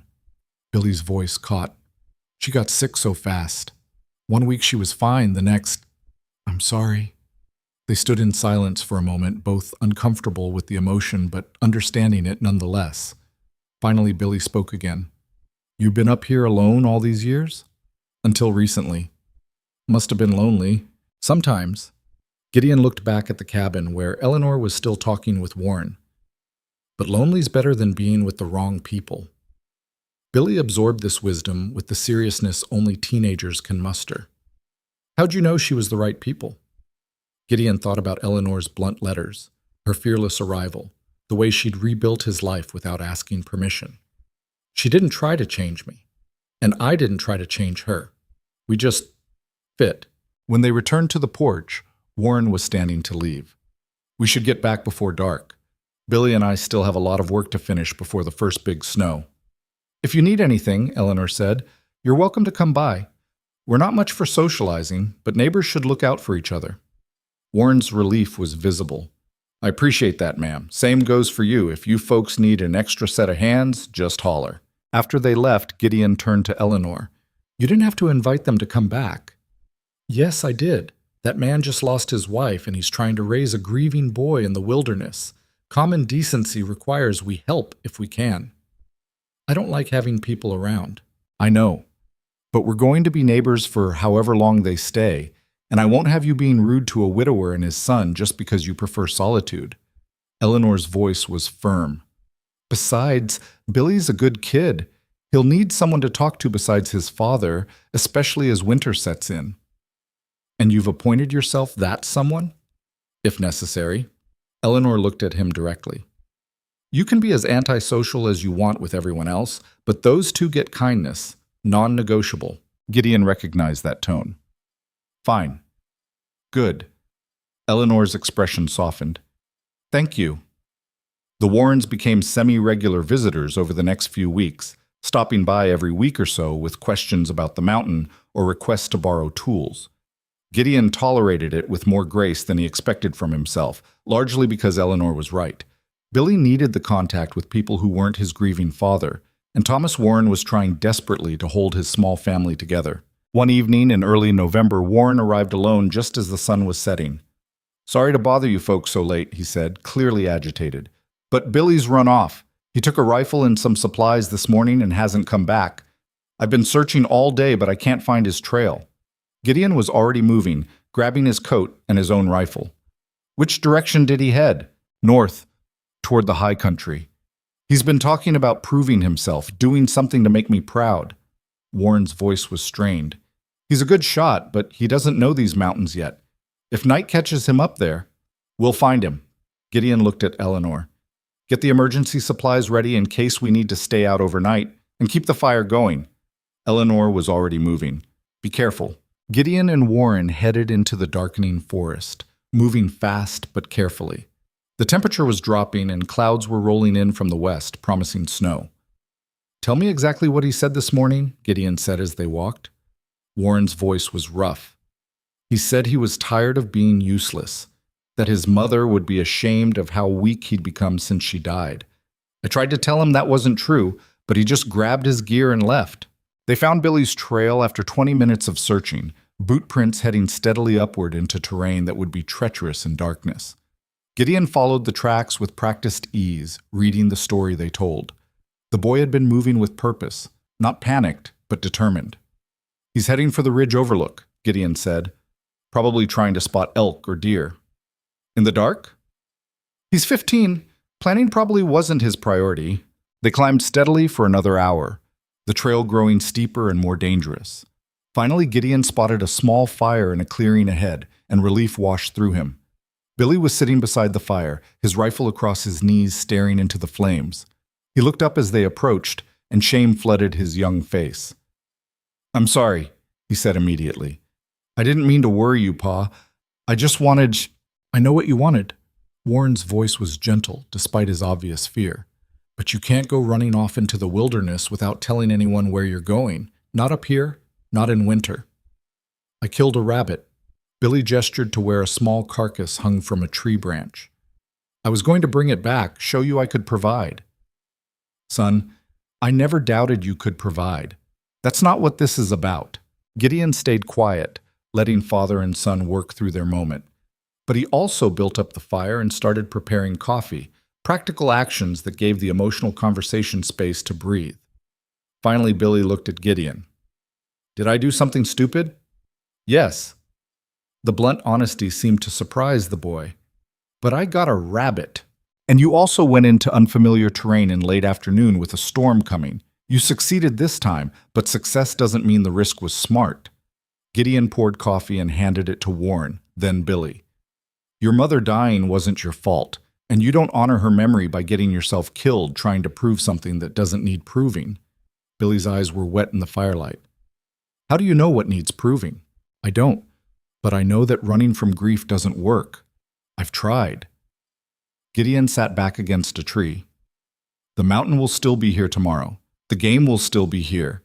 You don't have to earn your place in one day." They camped there that night rather than risk the descent in darkness, and walked back to the cabin in the cold dawn. Eleanor had coffee ready and a breakfast that could feed 6 people, and she fed both Warrens without comment before sending them home with supplies and a stern instruction to Billy to think before running next time. "That was kind of you," Warren said as he prepared to leave. "Not many would have gone searching for someone else's boy." "Eleanor would have killed me if I hadn't," Gideon said. Warren laughed, the sound tired but genuine. "She's something special, your wife." After they left, Eleanor turned to Gideon with raised eyebrows. "I would have killed you?" "Wouldn't you?" "Probably."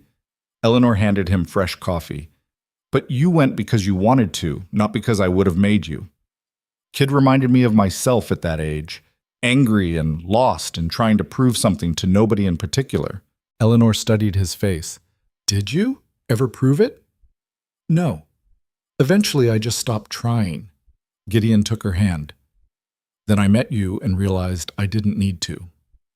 The first major storm hit in mid-November, 3 days of heavy snow that buried the mountain under 4 feet of white and reduced the world to the small circle of their cabin. Gideon watched Eleanor carefully during those days, looking for signs of the panic that had broken Ruth, the claustrophobia that had driven Sarah away. Eleanor treated the storm like a minor inconvenience. She organized their supplies, took inventory of everything they had stored, and started a list of improvements they could make come spring. When cabin fever threatened on the 3rd day, she taught Gideon a card game her brothers had played, and they competed with vicious intensity until the storm finally broke. "You're not scared," Gideon observed as they stood on the porch, surveying the transformed landscape. "Of what? Snow?" Eleanor shook her head. "I grew up in Kansas. I've seen blizzards that buried houses and killed livestock. This is just weather." "The other women—" "I'm not the other women." Eleanor's voice was sharp. "Stop comparing me to them. They couldn't handle this life. I can. When are you going to believe that?" Gideon looked at her standing in the doorway of their cabin, strong and certain and completely unafraid of the wilderness that surrounded them. "I believe it now."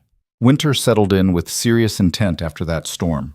The temperature dropped and stayed down, the snow accumulated, and the world contracted to the space they could maintain around their homestead.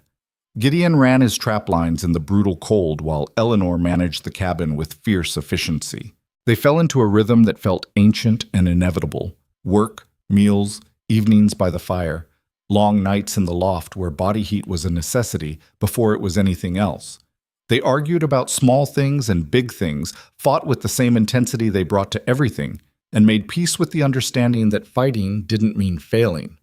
"You're doing it wrong," Eleanor would say, watching him prepare hides. "I've been doing it this way for 20 years. And it's been wrong for 20 years. Here." And she'd show him a better method, and he'd resist out of pride before accepting that she was usually right. Or Gideon would find Eleanor trying to reorganize the trap supplies and stop her. "Those need to stay in that order. I can find things in the dark if they're where I expect them. Your system makes no sense." "It makes sense to me. Leave it." And she would, grumbling but accepting that some things were his domain. Christmas came and went with minimal ceremony. They marked the day with a better meal than usual and small gifts. Eleanor had sewn Gideon a new shirt. He'd carved her a set of wooden buttons with intricate designs. Simple things, practical things, but given with care. "Next year we'll do better," Eleanor said, examining the buttons by firelight. "Next year? We'll have a proper celebration. Invite the Warrens, maybe. Make it feel like a holiday." Eleanor looked at him. "Unless you want to keep hiding from the world up here." "I'm not hiding." "Aren't you?" But Eleanor's tone was gentle. "It's okay if you are. I was hiding too in my own way. But maybe we've hidden long enough." Gideon thought about that as winter deepened. Was he hiding, or had he simply found a place where he didn't need to perform for anyone's comfort but his own? The answer came in January when a freak warm spell melted enough snow to make the trail to town passable. Gideon suggested they make the trip to restock a few supplies, and Eleanor agreed immediately. Morrison's post was quiet when they arrived, only a handful of customers braving the uncertain weather. But Mrs. Abernathy was there, and she cornered Eleanor while Gideon was examining ammunition. "Mrs. Voss, I haven't seen you since the wedding. How are you managing up there?" "Very well, thank you." "Really? I must admit, we all thought—" Mrs. Abernathy trailed off delicately. "Well, you know what we thought. That I'd run like the others?" Eleanor's voice was cool. "I'm not running, Mrs. Abernathy. I'm building a home." "Of course, dear. It's just that your husband is so— and the mountain is so—" Another delicate pause. "Isolated." Gideon started to move toward them, but Eleanor's voice stopped him. "My husband is strong, capable, and honest. The mountain is beautiful, and the isolation is exactly what we both wanted." Eleanor's tone was pleasant, but her words were steel. "I understand that some women couldn't handle the life we're building, but I'm not some women. I'm exactly where I choose to be." Mrs. Abernathy's face flushed. "I didn't mean to suggest—" "Yes, you did, and now I've answered your concern. Was there anything else you needed to discuss?" Gideon watched his wife dismantle the town gossip with surgical precision, and something warm unfurled in his chest. Eleanor wasn't defending him out of obligation. She was defending their life together because she valued it. When they left Morrison's post an hour later, several people had witnessed Eleanor's declaration. The story would spread, Gideon knew. The mountain man's wife wasn't running. She was staying. She was fighting for what they'd built. "That was bold," he said as they rode out of town. Eleanor shrugged. "I'm tired of people treating our marriage like an experiment that's going to fail. We're not failing, Gideon. We're succeeding in a way they can't understand. They'll never understand. I don't need them to. I just need them to stop expecting me to run." Eleanor looked at him. "I told you I was staying. I meant it." February brought the hardest cold of the winter, temperatures dropping so low that breathing hurt and exposed skin froze in minutes. They stayed close to the cabin, venturing out only for essential tasks, burning through wood at an alarming rate to keep the space livable. On the worst days, they huddled close to the stove and talked about the future. Eleanor wanted to expand the cabin, add a second room before next winter. Gideon wanted to build a proper barn for livestock, maybe goats, maybe a milk cow if they could get one up the mountain. "We could support a family here," Eleanor said one evening, her voice casual. "If we wanted to." Gideon looked at her carefully. "Is that something you want?" "Maybe. Someday." Eleanor met his eyes. We're not spring chickens, either of us. If we're going to have children, we should probably think about it sooner rather than later. The idea terrified and thrilled him in equal measure. A child. A family. Everything he'd wanted with the 5 women who'd left him, finally possible with the 1 woman who'd stayed. We'd need to expand the cabin first, he said. Build that second room. Maybe a third. We'd need to store more food. Children eat constantly. We'd need to plan better for medical emergencies. Getting to town in winter with a sick child, we'd need a lot of things, Eleanor smiled. But we have time to prepare, and we're good at preparing. March arrived with false promises of spring, warm days that melted the snow followed by hard freezes that turned everything to ice. Gideon was checking his traps on one of those treacherous mornings when he slipped on a hidden patch of ice and fell hard, his ankle twisting beneath him with a crack that echoed through the silent forest. The pain was immediate and overwhelming. Gideon tried to stand and nearly passed out. His ankle was either badly sprained or broken, and he was 3 miles from the cabin with no way to walk. He managed to splint the ankle using his belt and a tree branch, then began the agonizing process of crawling and hopping back toward home. It took him 4 hours to cover 3 miles, each movement sending fresh waves of pain through his leg. Eleanor found him when he was still half a mile from the cabin. She took one look at his condition, and her face went pale, but her voice stayed steady. How bad? Broken, probably. Maybe just badly sprained. Eleanor got her shoulder under his arm and helped him the rest of the way to the cabin. Once inside, she examined the ankle with careful hands, her face grim. It's broken. I can feel the bones grinding. Eleanor looked up at him. We need to get you to town, to a real doctor. Trail's not passable. That ice yesterday. I'll make it passable. Eleanor was already moving, gathering supplies. I'll ride down, bring back the doctor, or bring back materials to set it properly. You're not losing this foot because we're too stubborn to ask for help. Eleanor, the trail is dangerous. I don't care. Her voice was fierce. You went searching for Billy in a storm because it was necessary. I'm riding to town because this is necessary. Don't argue with me. She was right, and Gideon knew it, but the thought of her navigating that treacherous trail alone made his chest tight with fear. Eleanor saw it in his face. She knelt beside him and took his hands. I can do this. You need to trust that I can do this. I do trust you. You just want to protect me. I know. Eleanor kissed him quickly. But right now, I'm protecting you. Let me. She left within the hour, riding Gideon's steadiest horse with supplies and a determination that would have been frightening if it wasn't so necessary. Gideon spent the next 6 hours in agony, physical pain from his ankle, emotional pain from imagining every possible disaster that could befall Eleanor on that dangerous trail.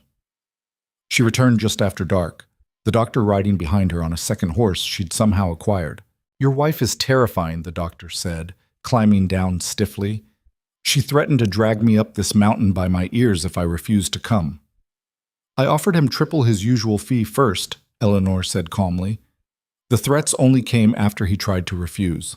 The doctor set Gideon's ankle with practiced efficiency, splinting it properly and leaving instructions for care. Eleanor paid him generously and rode back down with him to return the borrowed horse, arriving back at the cabin near midnight, exhausted but triumphant. Don't ever do that again, Gideon said when she crawled into bed beside him. Break your ankle or save your life. Scare me like that. Eleanor was quiet for a moment. You scared me too. When I found you crawling through the snow, covered in ice, your face gray with pain, I've never been that frightened in my life. I'm sorry. Don't be sorry, just heal. Eleanor rested her head carefully on his shoulder. We take care of each other now. That's what this is. Gideon's ankle took weeks to heal properly, forcing them into new rhythms. Eleanor took over the trap lines, running them with the same systematic efficiency she brought to everything. She wasn't as experienced as Gideon, but she learned fast, and by the time April arrived, she could read animal signs and reset traps with confident competence. You're better at this than I expected, Gideon admitted, watching her skin a beaver with quick, clean cuts. I'm better at most things than people expect, Eleanor grinned. When are you going to stop being surprised by that? Spring finally broke in late April, the snow melting in earnest and the world coming alive again. Gideon's ankle was still weak but functional, and together they began the work of spring, clearing the garden, repairing winter damage, planning the improvements they'd discussed through the long, cold months. Thomas Warren and Billy visited in early May, both looking healthier than they had in the fall. They'd survived their first mountain winter, and the accomplishment showed in the way they carried themselves. "We wanted to thank you folks," Warren said, "for everything you did for us. Don't think we would have made it through without your help." "You would have managed," Eleanor said, "but I'm glad we could help." Billy had grown taller over the winter, his adolescent awkwardness transforming into young man's confidence. He looked at Gideon's splinted ankle with concern. "What happened?" "Learned that ice and steep slopes don't mix well," Gideon said. "Mrs. Voss rode down for the doctor herself," Warren said. "Heard about it in town. Folks are calling her the bravest woman in the territory." Eleanor snorted. "Folks in town need better entertainment." But Gideon saw the pleased flush on her cheeks and knew she valued the recognition, even if she wouldn't admit it. That evening, after the Warrens left, Gideon and Eleanor sat on the porch watching the sun set over the mountains they'd survived together. The world was green and gold and alive, and the cabin behind them was solid and warm and unmistakably home. "We did it," Eleanor said quietly. "We made it through winter." "We did. And we're still here, still married, still choosing this." Eleanor looked at him. "The town thought I'd run. Your neighbors thought I'd break. Even I thought maybe I'd discover I couldn't handle it." "But you could." "We could," Eleanor corrected. "This only works because we're both in it. Two people who don't fit anywhere else, building something that fits us both." Gideon took her hand, calloused palm against calloused palm. "Think we can do it again next year?" "Next year and every year after." Eleanor's smile was fierce and certain. "This is our place now, Gideon. Our mountain. Nobody's taking that from us."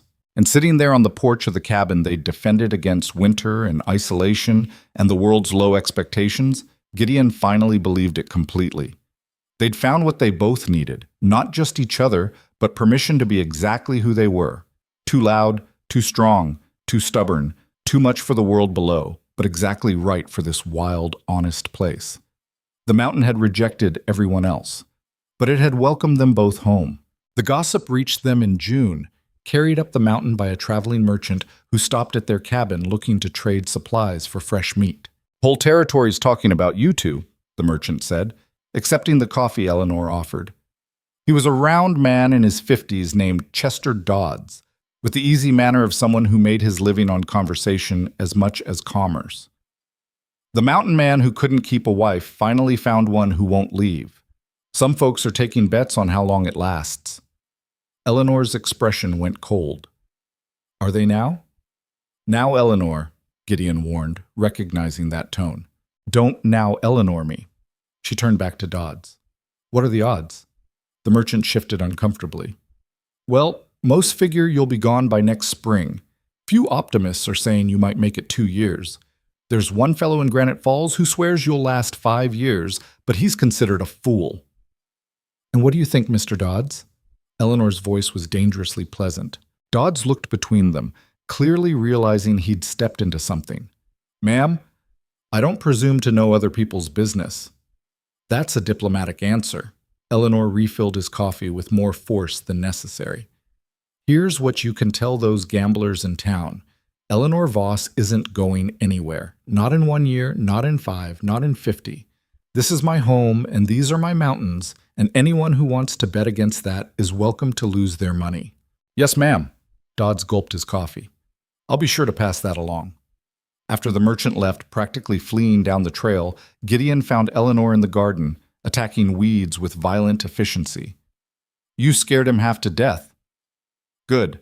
Maybe word will spread and people will stop treating our marriage like a curiosity." Eleanor yanked a stubborn root from the ground. "I'm tired of it, Gideon. Tired of proving myself to people who've already decided I'm going to fail. So stop proving yourself. Stop caring what they think." "Easy for you to say. You've been disappointing people for years. I'm new at it." Eleanor sat back on her heels, dirt smeared across her face. "Every time someone looks at me with pity or skepticism, I want to scream. We've built something good here. Why can't they see that?" Gideon knelt beside her in the dirt. "Because they're not looking. They're too busy watching for us to fail to notice that we're succeeding. Eleanor was quiet for a moment, then laughed, a short, frustrated sound. We should start our own betting pool. Wager on how long until the gossips find something else to talk about. My money's on never. Small-town gossip is eternal. Then I guess we'll just have to keep disappointing them. Eleanor leaned against his shoulder. Think we can manage that? I think we've been disappointing people our whole lives. Might as well make a career of it. The conversation with Dodds proved prophetic. Over the following months, a steady stream of curious visitors found excuses to make the trek up to Gideon's cabin. Some came with legitimate business, needing guide work or trading supplies, but most came to gawk at the unlikely couple who'd somehow made it work. Eleanor handled each visitor with brisk efficiency, answering questions without encouraging lingering. Gideon remained his usual taciturn self, speaking only when necessary, and making it clear through body language alone that extended visits weren't welcome. But not everyone came out of curiosity. In late July, a well-dressed woman arrived on a fine horse, looking out of place against the rough mountain landscape. She introduced herself as Mrs. Caroline Whitmore from Denver, and she had a business proposal. I represent a collective of women from various Western territories, she explained, sitting primly on the porch while Eleanor served lemonade made from precious lemons she'd acquired in town. We're compiling stories of frontier women who've overcome adversity and made successful lives in challenging circumstances.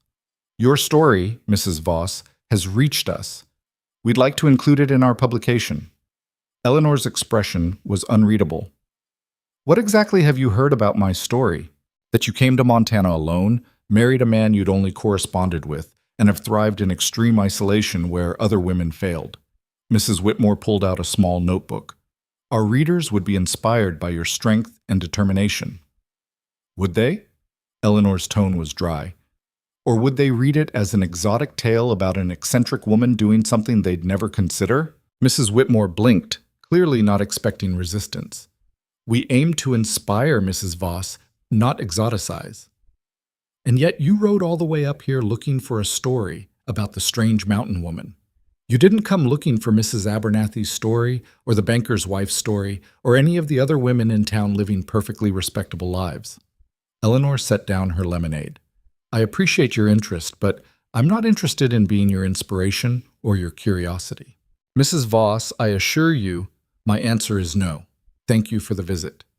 Mrs. Whitmore left with visible disappointment, and Gideon waited until she was out of earshot before speaking. That was blunt. It needed to be. Eleanor watched the woman ride away. She didn't want my story. She wanted a story she'd already written in her head, and I was just supposed to confirm it. The brave woman who conquered the wilderness and the savage mountain man who needed civilizing. Is that what she said? She didn't have to. I could see it in how she looked at you, like you were some kind of project I'd undertaken. Eleanor's jaw was set. I won't let people turn our life into a morality tale about taming wild things. You don't need taming, and I'm not some civilizing force. We're just two people who found each other. Gideon pulled her close, and she softened against him. The world really doesn't know what to do with us, does it? No, and I'm done trying to make them understand. August brought another visitor, this one expected and welcome. Thomas Warren arrived with news that he'd convinced his sister to move west with her 3 children, and they'd be arriving within the month. I know it's asking a lot, Warren said, but Sarah doesn't know anything about mountain living. I was hoping Eleanor might be willing to help her adjust, show her what she needs to know. Eleanor agreed before Gideon could voice his concerns about more people invading their solitude. Of course. Tell her to come by once she's settled. Sarah Warren turned out to be a thin woman in her early 30s, worn down by hardship but determined to build a new life for her children. She arrived at the cabin 2 weeks later, her 3 kids ranging from 5 to 12, all of them wide-eyed at the wilderness surrounding them. Thomas said you could teach me how to survive up here, Sarah said without preamble. I don't want charity and I don't want pity.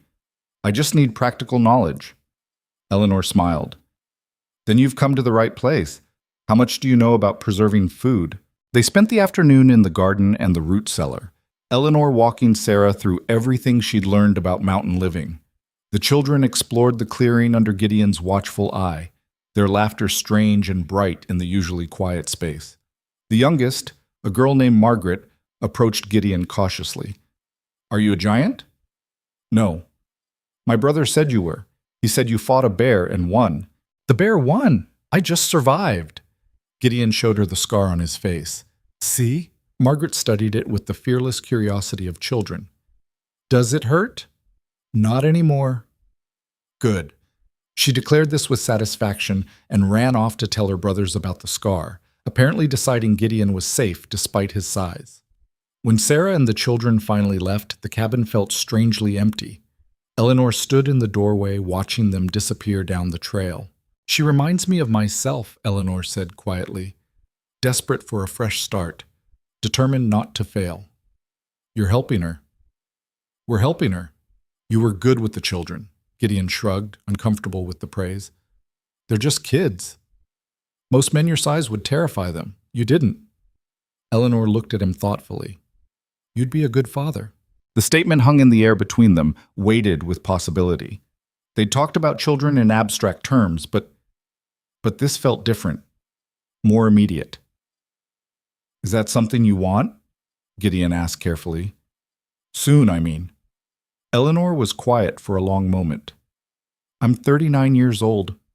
If we're going to have a family, we can't wait much longer. She turned to face him. But I need to know you want it too. Really want it, not just accepting it, because I do. Gideon thought about the cabin filled with children's laughter, about teaching a son or daughter to read the mountain signs, about building something that would outlast them both. I want it, he said. I've wanted it since before you arrived, but I need to know you're ready. Having a child up here, it's not like having one in town. There's risk. Everything worth doing carries risk. Eleanor took his hand. We'll be careful. We'll plan. And when the time comes, we'll figure it out the way we've figured out everything else. Fall arrived with its usual burst of color, the aspens turning gold, and the air carrying the sharp bite of coming winter. Eleanor threw herself into preparation with even more intensity than the previous year, driven by the knowledge that this winter they might be preparing for more than just themselves. She didn't tell anyone her suspicions at first, not even Gideon.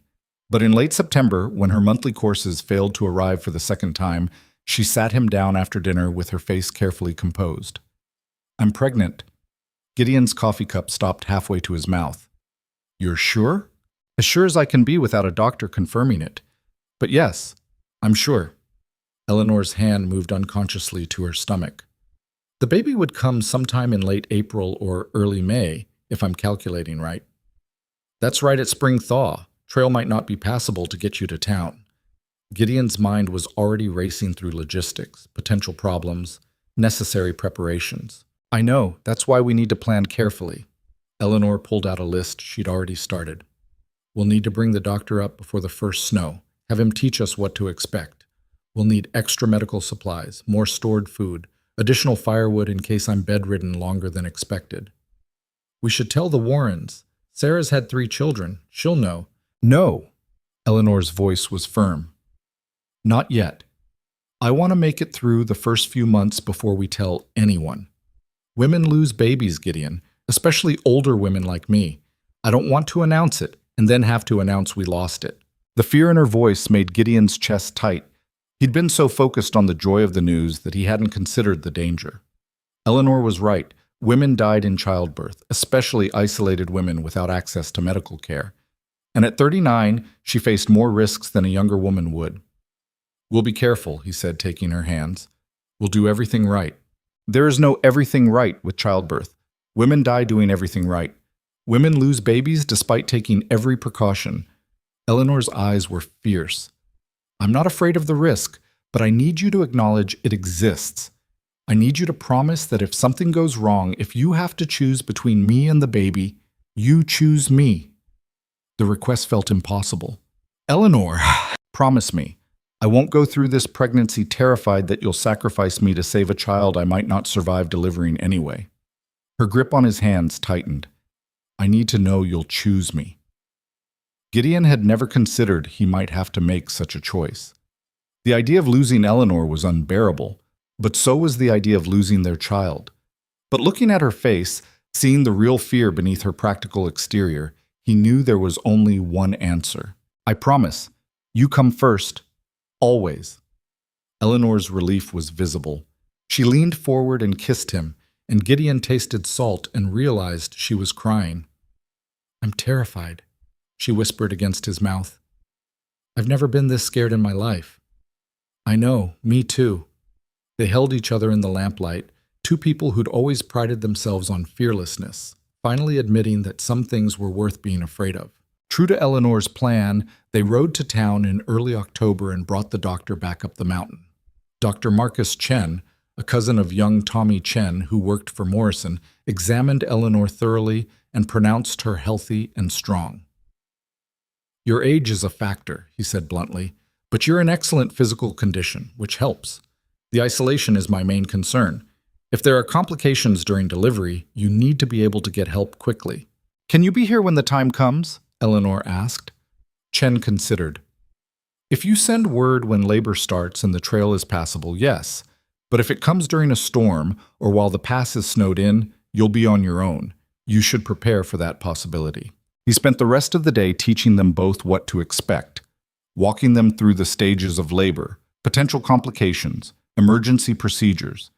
Gideon absorbed the information with grim determination, committing every detail to memory. "You're taking this seriously," Chen observed. "Good. Too many mountain men think babies just deliver themselves." "I'm not risking her life on assumptions," Gideon said. Chen nodded approval. "Then you've got a better chance than most. But Mrs. Voss, you need to take it easier than you're accustomed to. No heavy lifting, no climbing ladders, no pushing yourself when you're tired." Eleanor's expression suggested what she thought of that advice, but she nodded. "I'll be careful." After Chen left, Eleanor immediately violated his instructions by hauling water from the creek. Gideon stopped her before she could lift the second bucket. "What did the doctor just say?" "He said no heavy lifting. He didn't say no lifting at all." Eleanor tried to pick up the bucket again, but Gideon moved it out of reach. "I'll handle the water, and the wood, and anything else that requires hauling. Gideon, I'm pregnant, not dying. I can still work." "I know you can. I'm asking you not to. For the baby." He softened his voice. "Please." Eleanor looked like she wanted to argue, but finally she sighed. "Fine, but I'm not spending the next 7 months sitting idle. I'll find other work." She did. Eleanor threw herself into tasks that didn't require heavy lifting, sewing winter clothes for the baby, organizing and reorganizing their supplies, teaching herself to knit from a book she'd ordered from town. She drove Gideon half mad with her restless energy, unable to sit still for more than a few minutes at a time. "You're nesting," Sarah Warren observed when she visited in November. Eleanor had finally told the Warrens about the pregnancy, and Sarah had arrived with advice and hand-me-down baby clothes from her own children. "I'm organizing," Eleanor corrected. "You've reorganized that supply shelf 4 times since I got here. That's nesting." Sarah smiled. "I did the same thing with all 3 of mine." Drove Thomas half crazy. Eleanor looked at the shelf she'd been rearranging and laughed. "I can't help it. Everything feels wrong. Nothing's in the right place." "Nothing will feel right until the baby comes. Then you'll be too exhausted to care about organization." Sarah handed her a bundle of soft blankets. "These are from my youngest. They're worn but clean. Baby won't care if they're fancy." Eleanor accepted the blankets with rare tenderness. "Thank you. Really. We mountain women look out for each other. You helped me learn to survive up here. I'm helping you prepare for this." Sarah glanced toward where Gideon was outside with her boys, showing them how to identify animal tracks in the fresh snow. "He's going to be a good father. You can see it in how he is with children." "I know." Eleanor watched through the window, her hand resting on her still flat stomach. "I just hope I'll be a good mother." "You will be. You're strong and practical, and you don't take nonsense from anyone. Those are good qualities for raising children." But privately, Eleanor had doubts. She knew how to survive, how to work, how to fight. She didn't know how to be gentle or patient or any of the things mothers were supposed to be. What if she was too rough for motherhood? Too hard? She shared these fears with Gideon late one night, lying in the darkness of their loft. "What if I'm terrible at it? What if I don't have the right instincts?" "Then we'll figure it out together. Same way we figured out everything else." Gideon's hand found hers in the dark. "You think I know how to be a father? I barely remember my own. We'll both be making it up as we go." That's not reassuring. It's honest. Gideon turned toward her. Our child won't need perfect parents. They'll need parents who show up, who try, who teach them how to survive and thrive in this place. We can do that. Eleanor wanted to believe him, tried to believe him, but the fear lingered, a constant companion through the long winter months. The pregnancy progressed without major complications, though Eleanor's energy flagged as her belly grew. By January, she was visibly pregnant, moving with the careful deliberation of someone whose center of gravity had shifted. She hated it.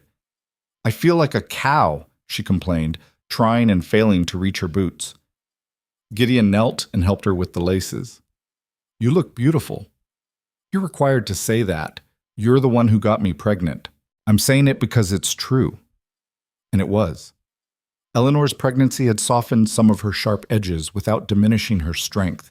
She glowed with health and determination, even when she was cursing her swollen ankles. The second major storm of the season hit in February, trapping them inside for 5 days. Eleanor handled it better than the previous year, having learned to manage cabin fever through projects and activity. She sewed tiny clothes while Gideon carved a cradle from pine, both of them working in comfortable silence broken by occasional conversation. What should we name it? Eleanor asked one evening. Haven't thought about it. Liar. You've thought about it. I've seen you look at the baby clothes with that expression you get when you're planning something. Gideon smiled slightly. If it's a girl, I like Catherine. It was my mother's name. Catherine Voss. Eleanor tested it. I like it. Strong name. And if it's a boy? You choose. Eleanor considered. James. After my father. He was the only person who never told me I was too much. Catherine or James Voss? Gideon looked at the cradle taking shape in his hands. Our child. The reality of it hit them both in that moment. They were bringing a new life into this harsh, beautiful place. A child who would grow up with mountains for a backyard and wilderness for a playground. A child who would never know the crushing weight of society's expectations because they'd be raised beyond society's reach. They're going to be different, Eleanor said quietly. Growing up here, away from other children, with parents who don't fit normal molds, they'll be an outsider wherever they go. Maybe. Or maybe they'll be exactly who they're meant to be without all the pressure to be something else. Gideon set down his carving. We turned out all right, didn't we? We turned out stubborn and difficult and unmarriageable until we found each other. Exactly. And our child will find their own way, same as we did. March brought the first signs of spring, and Eleanor's pregnancy entered its final stages. She was huge now, uncomfortable and impatient for it to be over. Dr. Chen had visited in late February, timing his trip for before the spring thaw made the trail impassable, and he'd pronounced everything progressing normally. Baby's in the right position. Mrs. Voss is healthy. I'd say you're looking at mid to late April for delivery. Chen had packed his bag with satisfaction. Send Tommy down if labor starts and the trail is clear. Otherwise, you two are on your own. We'll manage, Eleanor had said with more confidence than Gideon felt. The baby came early. Eleanor woke Gideon on April 2nd with a hand on his shoulder and fear in her voice. Something's wrong. I'm having pains and it's too early. Gideon was instantly awake, every sense on high alert. How early? At least 2 weeks, maybe more. And the pains are strong, Gideon. Stronger than practice contraction should be. He lit the lamp with shaking hands and helped Eleanor sit up. Her face was pale, her breathing already labored. Outside, a late spring storm was dumping fresh snow on the mountain. The trail would be impassable. We're doing this alone, Gideon said, forcing his voice to stay calm. Just like we prepared for. You remember what Chen taught us? I remember. Eleanor gripped his hand as another contraction hit. But I'm scared. Me too, but we can do this. Gideon helped her down from the loft, his mind racing through the checklist they'd prepared.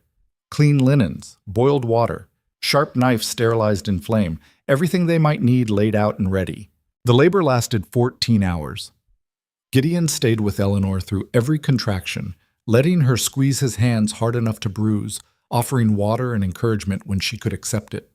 She was strong, and she was tough, and she was terrified, all of it visible on her face as she fought to bring their child into the world.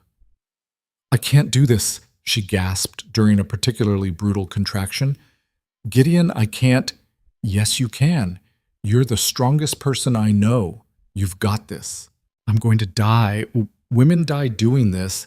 You're not dying. I won't let you. Gideon wiped sweat from her face with a cool cloth.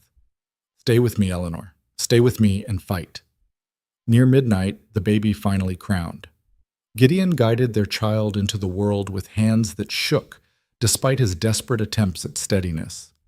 The baby, a girl, came out purple and silent, and for one horrible moment, Gideon thought they'd lost her. Then she gasped, coughed, and began to cry. The sound was the most beautiful thing Gideon had ever heard. Eleanor collapsed back against the pillows, sobbing with relief and exhaustion. Gideon cleaned the baby quickly, checking to make sure everything was as it should be. 10 fingers, 10 toes, breathing clear and strong. Then he wrapped her in one of Sarah's worn blankets and placed her in Eleanor's arms. "Catherine," Eleanor whispered, touching their daughter's face with trembling fingers. "We made a Catherine." Gideon had never seen Eleanor cry like this, great heaving sobs of relief and joy and overwhelming emotion. He held both of them, his wife and his daughter, and felt something shift fundamentally in his understanding of the world. This was what he'd been searching for all those years. Not just a wife, not just a home, but this, family, connection, people who were his in a way that couldn't be taken away or rejected. The storm continued outside, burying the mountain under 2 feet of fresh snow. Inside the cabin, Gideon and Eleanor took turns holding their daughter, marveling at her tiny perfection, too amazed and exhausted to sleep. "We did it," Eleanor said as dawn broke. "We actually did it." "You did it. I just helped." "We did it together."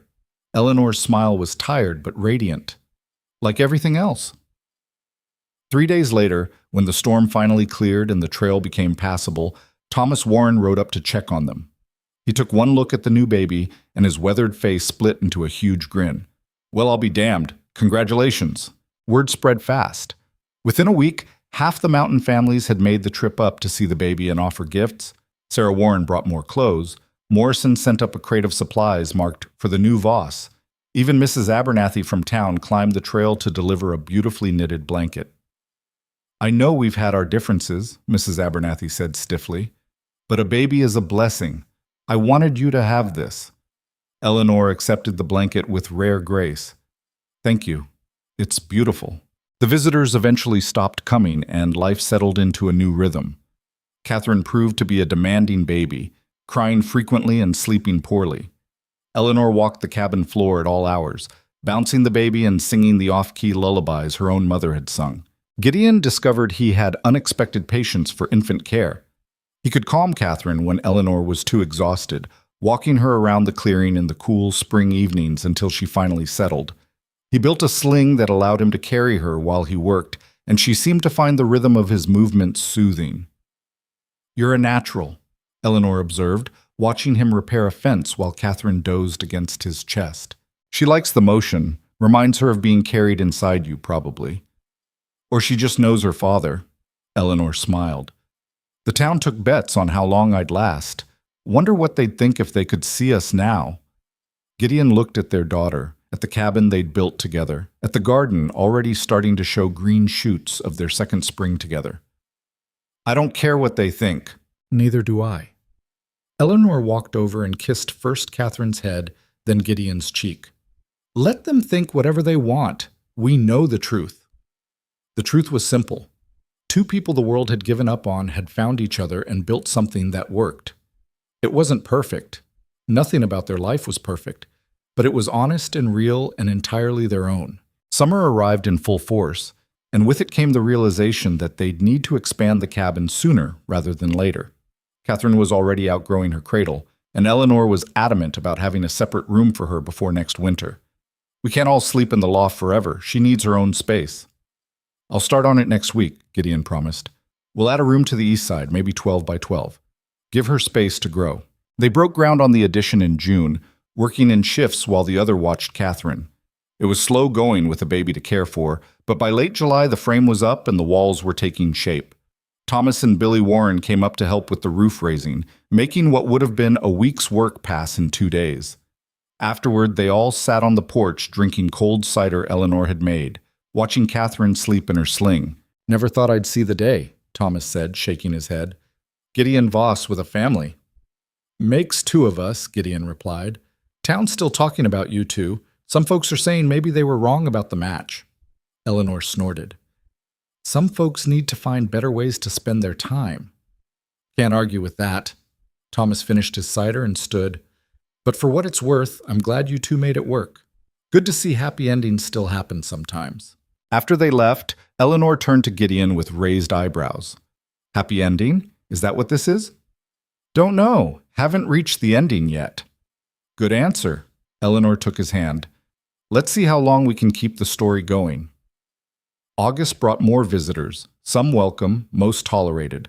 Word of the mountain couple and their baby had spread beyond just the local territory, and curious travelers occasionally made the trek up to see for themselves. Eleanor handled them all with the same brisk efficiency, allowing brief visits but making it clear their family wasn't a spectacle. Most people respected the boundary. A few didn't and found themselves politely but firmly ushered off the property. You're getting better at running people off, Gideon observed after she'd dispatched a particularly persistent journalist who wanted to write about frontier motherhood. Practice makes perfect, though I shouldn't have to practice running off intruders on our own land. Could put up a sign, private property, trespassers will be shot.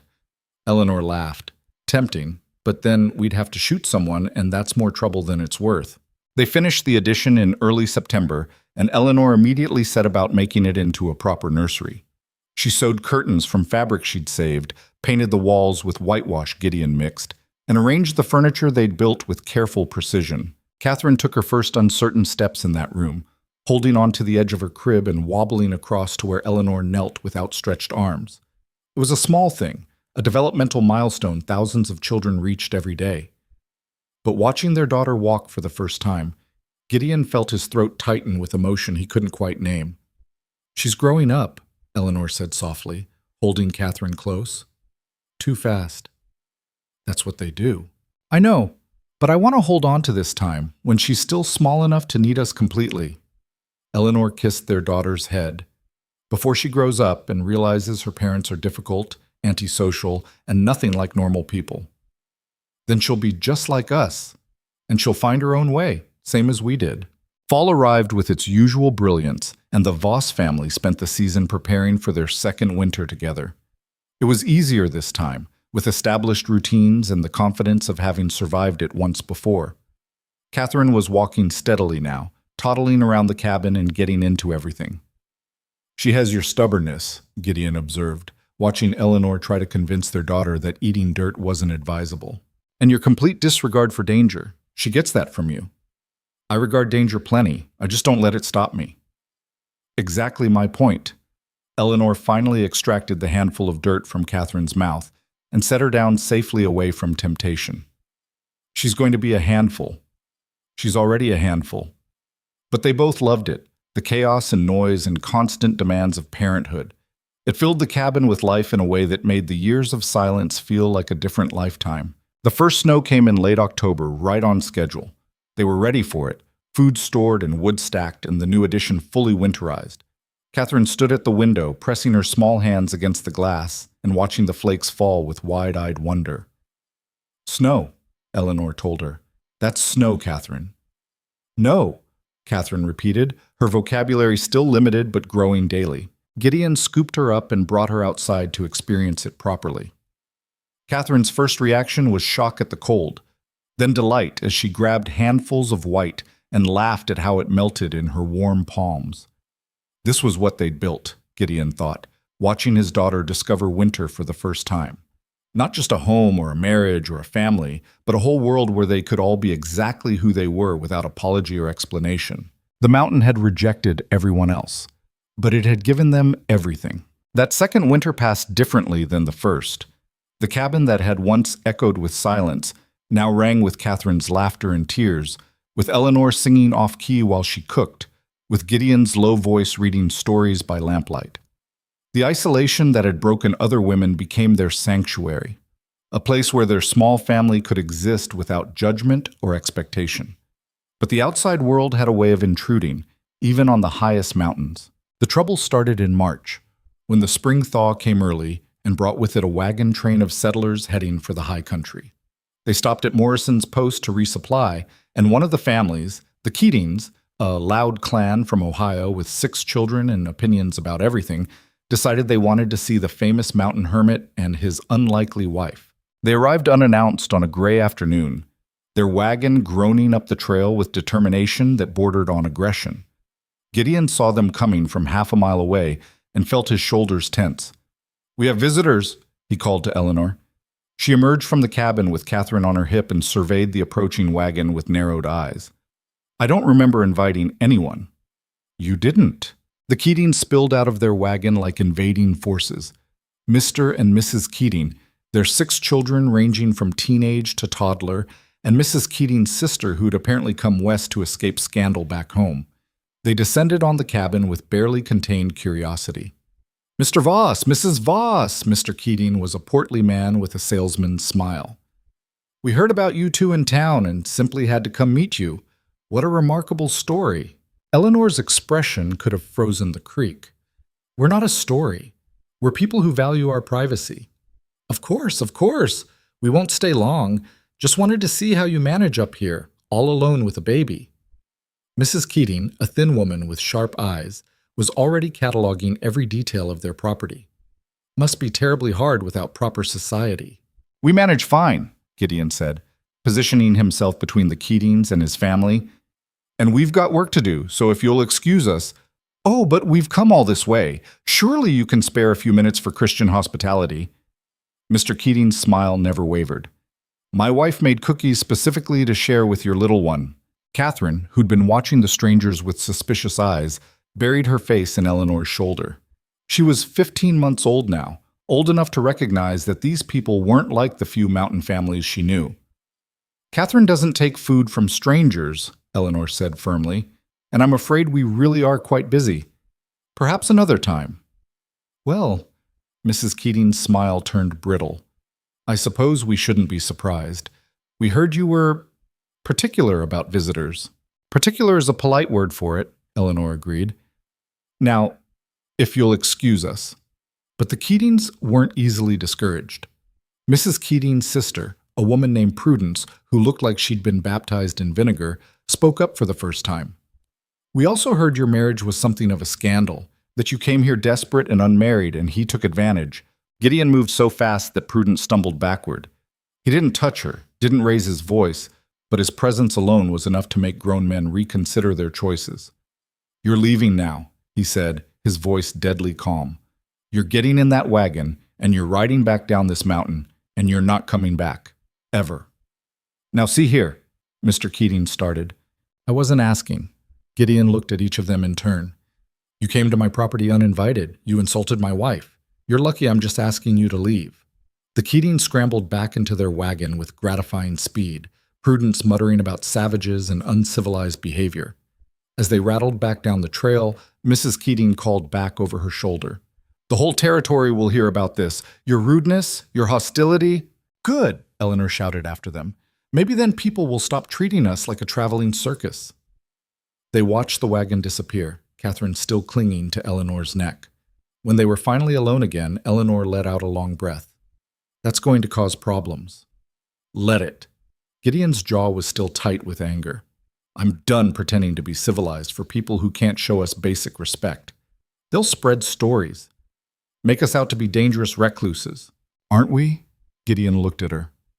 "We live on a mountain, we avoid people, and we just ran off visitors at near gunpoint. If that's not reclusive, I don't know what is." Eleanor started to laugh, a surprised, genuine sound that made Catherine peek out from her shoulder. "You're right, we're exactly what they think we are. Why are we pretending otherwise?" "No idea. Habit, maybe." "Well, I'm done with it." Eleanor shifted Catherine to her other hip. "From now on, if people want to visit, they can send word first. And if we don't want visitors, we don't have to accept them. Our mountain, our rules." "Our mountain, our rules," Gideon repeated, liking the sound of it. But the Keatings proved as vindictive as they were unwelcome. Within a month, stories had spread throughout the territory about the hostile mountain couple who'd threatened innocent Christian travelers.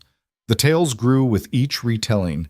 Gideon became a violent brute, Eleanor a harsh woman who'd abandoned civilization entirely, their cabin a den of antisocial behavior. Morrison rode up in late April to warn them. Folks in town are talking. Some are saying maybe someone should check on your little girl, make sure she's being raised proper. Eleanor's face went white, then red with fury. Check on her? She's our daughter. They have no right. I know that. I'm just telling you what I'm hearing. Morrison looked uncomfortable. There's talk of bringing in territorial authorities, making sure the child's not being neglected or raised in dangerous conditions. Dangerous conditions? Gideon's voice was dangerously quiet. We've kept her safe, healthy, and happy. What more do they want? They want her raised in town, around other children, with proper schooling and church attendance. Morrison held up his hands. I'm not saying I agree. I'm saying this is what they're planning. After Morrison left, Gideon and Eleanor sat at their table in stunned silence. Catherine played on the floor with wooden blocks Gideon had carved, completely unaware that people wanted to take her away from the only home she'd ever known. They can't do that, Eleanor finally said. They can't just take her because we don't live the way they think we should. They can try. Gideon watched his daughter stack blocks with fierce concentration. Territory law is vague about parental rights. If they can convince a judge we're unfit, we're not unfit. We're just different. Different is unfit in their eyes. Eleanor stood abruptly, pacing the cabin like a caged animal. So what do we do? Move? Hide? Pretend to be people we're not so they'll leave us alone? No. Gideon's voice was firm. We fight. We prove they're wrong. How? We bring them up here. Show them Catherine's healthy and happy. Show them we're good parents, even if we're not conventional ones. Eleanor stopped pacing. You want to invite people up here? After we just ran off the Keatings? I want to invite the right people. The doctor. The territorial marshal, if we have to. Anyone with actual authority who can see the truth and shut down these rumors. Gideon looked at her. I won't let them take her, Eleanor. Whatever we have to do, we keep our daughter. The marshal arrived 3 weeks later, accompanied by Dr. Chen and a woman introduced as Mrs. Fletcher, the territorial child welfare advocate. They'd sent word ahead, which was the only reason Gideon didn't meet them at the property line with a rifle. Marshal John Bridger was a weathered man in his 50s, with the careful eyes of someone who'd seen enough of humanity to be skeptical of everything. He shook Gideon's hand firmly and nodded respectfully to Eleanor. Mr. and Mrs. Voss, I appreciate you agreeing to this visit. I know it's intrusive. It's necessary, apparently. Eleanor's voice was tight. Since people seem to think we're abusing our daughter. Nobody's accused you of abuse, ma'am. Just unconventional child rearing. Mrs. Fletcher was a stern woman with kind eyes. We need to ensure Catherine's welfare, that's all. Then ensure it.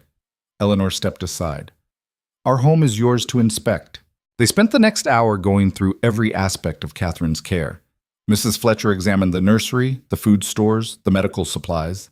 Dr. Chen gave Catherine a thorough checkup and pronounced her remarkably healthy for a mountain child. Marshal Bridger asked questions about their daily routine, their plans for Catherine's education, their provisions for emergencies. Through it all, Catherine charmed them effortlessly. She showed Mrs. Fletcher her favorite toys, climbed into Dr. Chen's lap to show him a scrape on her knee that needed kissing, and demonstrated for the marshal how high she could count, all the way to 12 before getting distracted by a butterfly. She's clearly well cared for, Dr. Chen said finally. Well-fed, healthy, meeting all her developmental milestones. I see no cause for concern. Mrs. Fletcher was more hesitant. But the isolation. She has no playmates, no other children to socialize with. How will she learn to interact with society? She interacts with the Warrens and their children weekly, Eleanor said. Sarah Warren brings her 3 kids up here regularly, and Catherine plays with them just fine. But no formal schooling, no church attendance, no exposure to culture and civilization. She's 18 months old, Gideon interrupted. Most children her age aren't attending formal schooling either. But when she's older, we'll teach her to read and write and do mathematics, same as any parent would. She doesn't need a schoolhouse to learn. Marshal Bridger had been quiet through most of the inspection, watching and listening. Finally he spoke. Mr. Voss, Mrs. Voss, I'll be straight with you. There are people in town who think you two are dangerous. They point to your size, Mr. Voss, and your scar, and your reputation for violence. They say Mrs. Voss is too mannish, too harsh, not maternal enough. They claim this child is being raised by wolves. Eleanor's hands clenched into fists, but Bridger held up a hand. I'm telling you what they say, not what I believe. What I believe is this. I've seen real neglect. I've seen children beaten, starved, abandoned. This child is none of those things. She's loved, healthy, and happy. Different isn't the same as wrong. Relief flooded through Gideon so powerfully he had to sit down. Mrs. Fletcher still looked uncertain, but she nodded slowly. I'll report that Catherine appears well cared for. But Mrs. Voss, I have to ask, don't you worry about her future? About her ability to find her place in the world when she's been raised so far from it? Eleanor looked at Catherine, who was now showing Marshal Bridger how to stack blocks properly. I worry about a lot of things, but I don't worry about her finding her place in the world. We'll teach her to make her own place, wherever she chooses to be. Same as we did. After the officials left, with promises to quash the rumors and shut down any further investigations, Gideon and Eleanor collapsed onto the porch, exhausted by the scrutiny. That was terrifying, Eleanor admitted. They could have taken her. But they didn't. Eleanor took his hand. They saw the truth. That's all we needed. Is it, though? Gideon looked at the mountains surrounding them. Those people in town, they're never going to accept how we live. They're always going to see us as strange, dangerous, wrong. Catherine's going to grow up with that judgment. So did we. And we survived it. Barely. Gideon's voice was rough. I don't want that for her. The constant feeling of not fitting, of being too much or not enough. Eleanor was quiet for a long moment. Then we make sure she knows she's exactly right, exactly as she is. We teach her that the world's opinion doesn't define her worth. And when she's old enough, we let her choose, stay on this mountain or go down to find her own way. But we make sure she knows she always has a home here, a place where she fits completely. It was the right answer, the only answer. But it didn't make the fear go away entirely. Summer arrived, and with it came an unexpected visitor, Elizabeth Morris, the fifth woman who'd run from Gideon before even meeting him. She rode up the trail on a fine horse, well-dressed and clearly prosperous, and asked permission to speak with them both. Gideon's first instinct was to refuse, but Eleanor's curiosity won out. Let's hear what she has to say. Maybe she's come to apologize for wasting your time. Elizabeth wasn't what Gideon remembered. She'd filled out, looked healthier, carried herself with more confidence. She accepted their offer of coffee and sat on the porch, clearly uncomfortable but determined. I owe you an apology, Mr. Voss. A long overdue apology. Elizabeth looked at her hands. I treated you terribly. I agreed to come here, let you believe we might have a future, then ran the moment things got real. That was cowardly. It was honest, Gideon said. You knew you couldn't handle this life. Better to leave than to stay and be miserable. Maybe. But I should have been honest from the beginning. Should have admitted I was looking for adventure, not a real life. Elizabeth glanced at Eleanor. I heard you found someone who could handle it. Someone strong enough for this place. I wanted to see for myself. Eleanor's expression was unreadable. And what do you see? I see someone who's actually brave, not just pretending to be. Someone who stayed when I ran. Elizabeth's smile was sad. I married a banker in Denver. He's kind and successful and completely ordinary. We have a nice house, and I attend nice parties, and I'm bored out of my mind most days. But it's the life I can handle, so I make it work. Why are you telling us this? Gideon asked. Because I've been hearing stories about you two. How you're strange and hostile and raising your daughter in dangerous isolation. And I thought, those stories are being told by people who've never had the courage to choose their own path. People who can't understand that some folks need different things. Elizabeth stood, preparing to leave. I just wanted you to know that not everyone thinks you're wrong. Some of us know we're cowards, and we respect the people who aren't. After she left, Eleanor turned to Gideon with raised eyebrows. Well, that was unexpected. She seemed different. She seemed honest, finally. Eleanor watched Elizabeth ride back down the trail. You think she's happy with her banker and her parties? I think she's as happy as she can be, living the life she's capable of living. Gideon pulled Eleanor close. Same as we are. We're more than happy. We're free. The word resonated. Free. That's what they'd built here. Freedom to be exactly who they were, without apology or modification.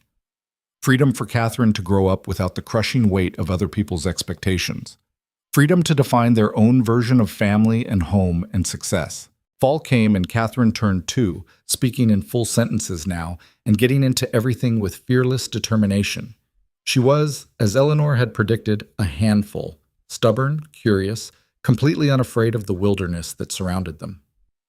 "She tried to pet a porcupine today," Eleanor reported one evening, showing Gideon the quill she'd had to pull from Catherine's hand.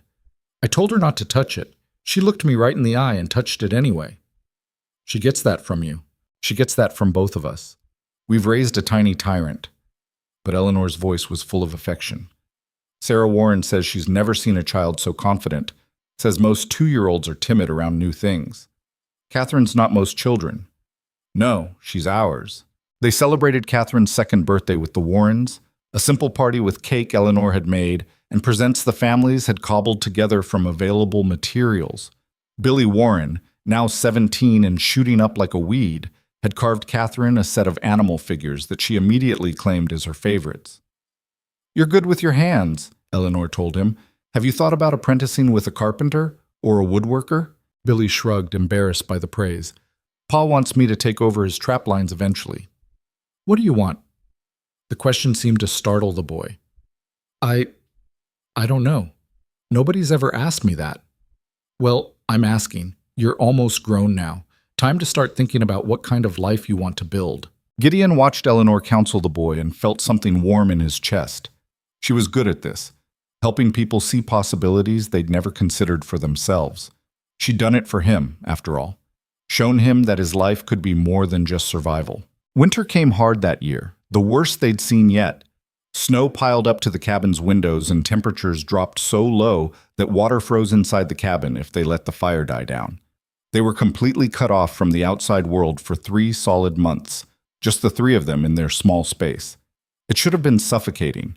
Instead, it was perfect. They fell into rhythms that felt ancient. Gideon maintaining their firewood and checking their stores, Eleanor managing the household and teaching Catherine her letters. All of them together in the evenings telling stories and playing simple games. The isolation that had broken other families made them stronger, more tightly bonded. Catherine thrived in it. She didn't know that other children lived differently, surrounded by playmates in schools and churches. She only knew that her world consisted of 2 adults who loved her completely, and a wilderness that was her kingdom. "You think she'll resent us someday?" Eleanor asked one night, watching Catherine sleep in her small bed. "For raising her so far from everything? Maybe. Probably." Gideon pulled Eleanor close. "But I think she'll also thank us for giving her space to be herself, for not forcing her into a mold she doesn't fit." "I hope so. I hope we're doing this right." "There is no right. There's just what we're doing and trying our best." Spring brought the thaw and the return of contact with the outside world. The first visitor was Morrison, riding up with supplies and news. "Town's mostly stopped talking about you folks," he reported. Marshal Bridger made it clear anyone who kept spreading rumors would answer to him. Folks decided their time was better spent on other people's business. "Thank God for small favors," Eleanor said. "There is one thing, though." Morrison looked uncomfortable. "There's a new family moving into the valley, from back east. They've got money, and they're building a big house down near the settlement. Wife is apparently very interested in civilizing the territory, organizing social events, starting a proper school, that sort of thing." "Good for her," Eleanor said, "as long as she leaves us alone. That's the thing. She's heard about Catherine, wants to offer her a place in the school when it opens, free of charge." Eleanor's expression hardened. "Catherine doesn't need her charity." "I'm just passing along the message, ma'am. You can tell Mrs. Pemberton yourself when she rides up here." "She's planning to visit?" "She's planning to visit everyone. Considers it her duty to bring culture to the mountains." Morrison's tone suggested what he thought of that duty. Mrs. Pemberton arrived 2 weeks later, riding side saddle on an expensive mare and dressed like she was attending a society function. She was younger than Eleanor expected, maybe 30, and beautiful in a fragile porcelain way that seemed completely unsuited to frontier life. "Mrs. Voss, I'm Lydia Pemberton. I've heard so much about you." Her voice was bright and cultured. "And you must be Mr. Voss. My, you're imposing, aren't you?" Gideon said nothing. Eleanor stepped forward. What can we do for you, Mrs. Pemberton? Please call me Lydia. We're going to be neighbors after all. She dismounted gracefully and accepted Eleanor's offer of water. I wanted to discuss your daughter's education. I'm opening a school in the fall, and I'd be delighted to have Catherine attend. Catherine's 2 years old. Yes, but it's never too early to start proper socialization, and I understand she's been raised rather informally. The school would help her learn proper behavior, social graces, all the things a young lady needs. Eleanor's smile could have cut glass. Catherine is being raised just fine, thank you. She doesn't need your school. But Mrs. Voss, surely you want her to have opportunities, to learn from trained teachers, to make friends with other children, to prepare for life in civilized society. We're not raising her for civilized society, Gideon interrupted. We're raising her for whatever life she chooses. Lydia's perfect composure slipped slightly. But you can't mean to keep her up here forever. What about her future, her prospects? Her prospects are none of your concern, Eleanor said flatly. Thank you for the offer, but Catherine won't be attending your school. Now, if you'll excuse us, we have work to do. Lydia left with visible disappointment, but she returned a month later, this time bringing her husband, a banker named Richard, who seemed uncomfortable with the whole expedition. My wife is quite determined about this school, he explained apologetically. She thinks every child deserves education. Our daughter is educated, Eleanor said. We teach her ourselves. But surely professional instruction is no better than what we can provide. We're both literate, capable of teaching mathematics and history and everything else a child needs. Catherine doesn't require a schoolhouse. Lydia tried a different approach. But what about socialization? Children need other children. She has other children. The Warren kids visit regularly. That's sufficient. It's really not, though. Lydia's voice took on a harder edge. A child raised in isolation, without proper social structure, will grow up unable to function in normal society. Good, Eleanor said, because normal society is exactly what we're trying to avoid. The Pembertons left frustrated, and Eleanor thought that was the end of it, but Lydia proved as persistent as she was misguided. She began writing letters, suggesting educational resources, offering books and materials for Catherine's instruction. When those were politely refused, she started spreading concern about the wild child being raised on the mountain. She's relentless, Eleanor complained to Sarah Warren during one of their visits. She cannot accept that we don't want what she's offering. She means well, Sarah said carefully, in her own way. Meaning well doesn't give her the right to interfere with our family. But the interference continued. Lydia organized a petition calling for mandatory education for all children in the territory. She gave speeches in town about the importance of civilized upbringing. She positioned herself as Catherine's advocate, the voice of a child who couldn't speak for herself. It came to a head in August when Lydia rode up with a territorial education officer and demanded to test Catherine's development. This is harassment, Eleanor said, blocking the cabin door. This is concern for a child's welfare, Lydia countered. If you have nothing to hide, you'll allow the assessment. Gideon stepped forward, his size making both visitors take an involuntary step back. You need to leave, now. We're not leaving until… Yes, you are. Marshal Bridger's voice cut through the confrontation. He'd ridden up behind the Pembertons, his face set in hard lines. Mrs. Pemberton, I warned you about this. The Voss family has been investigated and cleared. You have no legal standing to demand anything. But the child is fine, healthy, happy, and well cared for. Drop this crusade before I charge you with harassment. Lydia left finally, but her parting words lingered. You're condemning that child to a life of isolation and ignorance. When she grows up unable to function in the real world, it will be on your conscience. After everyone left, Eleanor sat on the porch steps with her head in her hands. Catherine was inside napping, unaware of the battle being fought over her future. Maybe she's right, Eleanor said quietly. Maybe we're being selfish, keeping her up here away from everything. We're being honest, raising her the only way we know how. Gideon sat beside her. The world wanted to make us smaller, quieter, more acceptable. We refused. We're giving Catherine the same choice. But what if she needs more than we can give her? What if she grows up and hates us for limiting her? Then we'll handle it when it happens. But we can't raise her based on what she might want someday. We raise her based on what we believe is right now. Eleanor looked at the mountains surrounding them, the wilderness that had become their refuge. I just want her to be happy. She is happy. Look at her, Eleanor. She's confident, curious, fearless. She knows she's loved completely. How many children can say that? It was true. Catherine was thriving in ways that had nothing to do with formal education or social graces. She was becoming exactly who she was meant to be, without the weight of expectation crushing her into an acceptable shape. Fall arrived and the Pemberton School opened to much fanfare. 8 children attended the first day, children from the settlement and the nearby homesteads. Lydia made a point of mentioning loudly and often that the Voss child had been invited, but the parents had refused. "Let her talk," Gideon said. "Words can't hurt us up here." But words had power, even at a distance. Stories spread about the strange mountain family, the wild child being raised without civilization's influence, the parents who'd rejected society's help. Some people viewed it with disgust, others with fascination. A few, the ones who'd never quite fit themselves, viewed it with quiet envy. Winter that year was mild, allowing for more contact with the outside world than usual. The Warrens visited frequently, and Catherine's friendship with their children deepened. She was different from them, more independent, more comfortable in the wilderness, but the differences didn't matter. They played together with easy acceptance, creating games that required neither social graces nor formal education.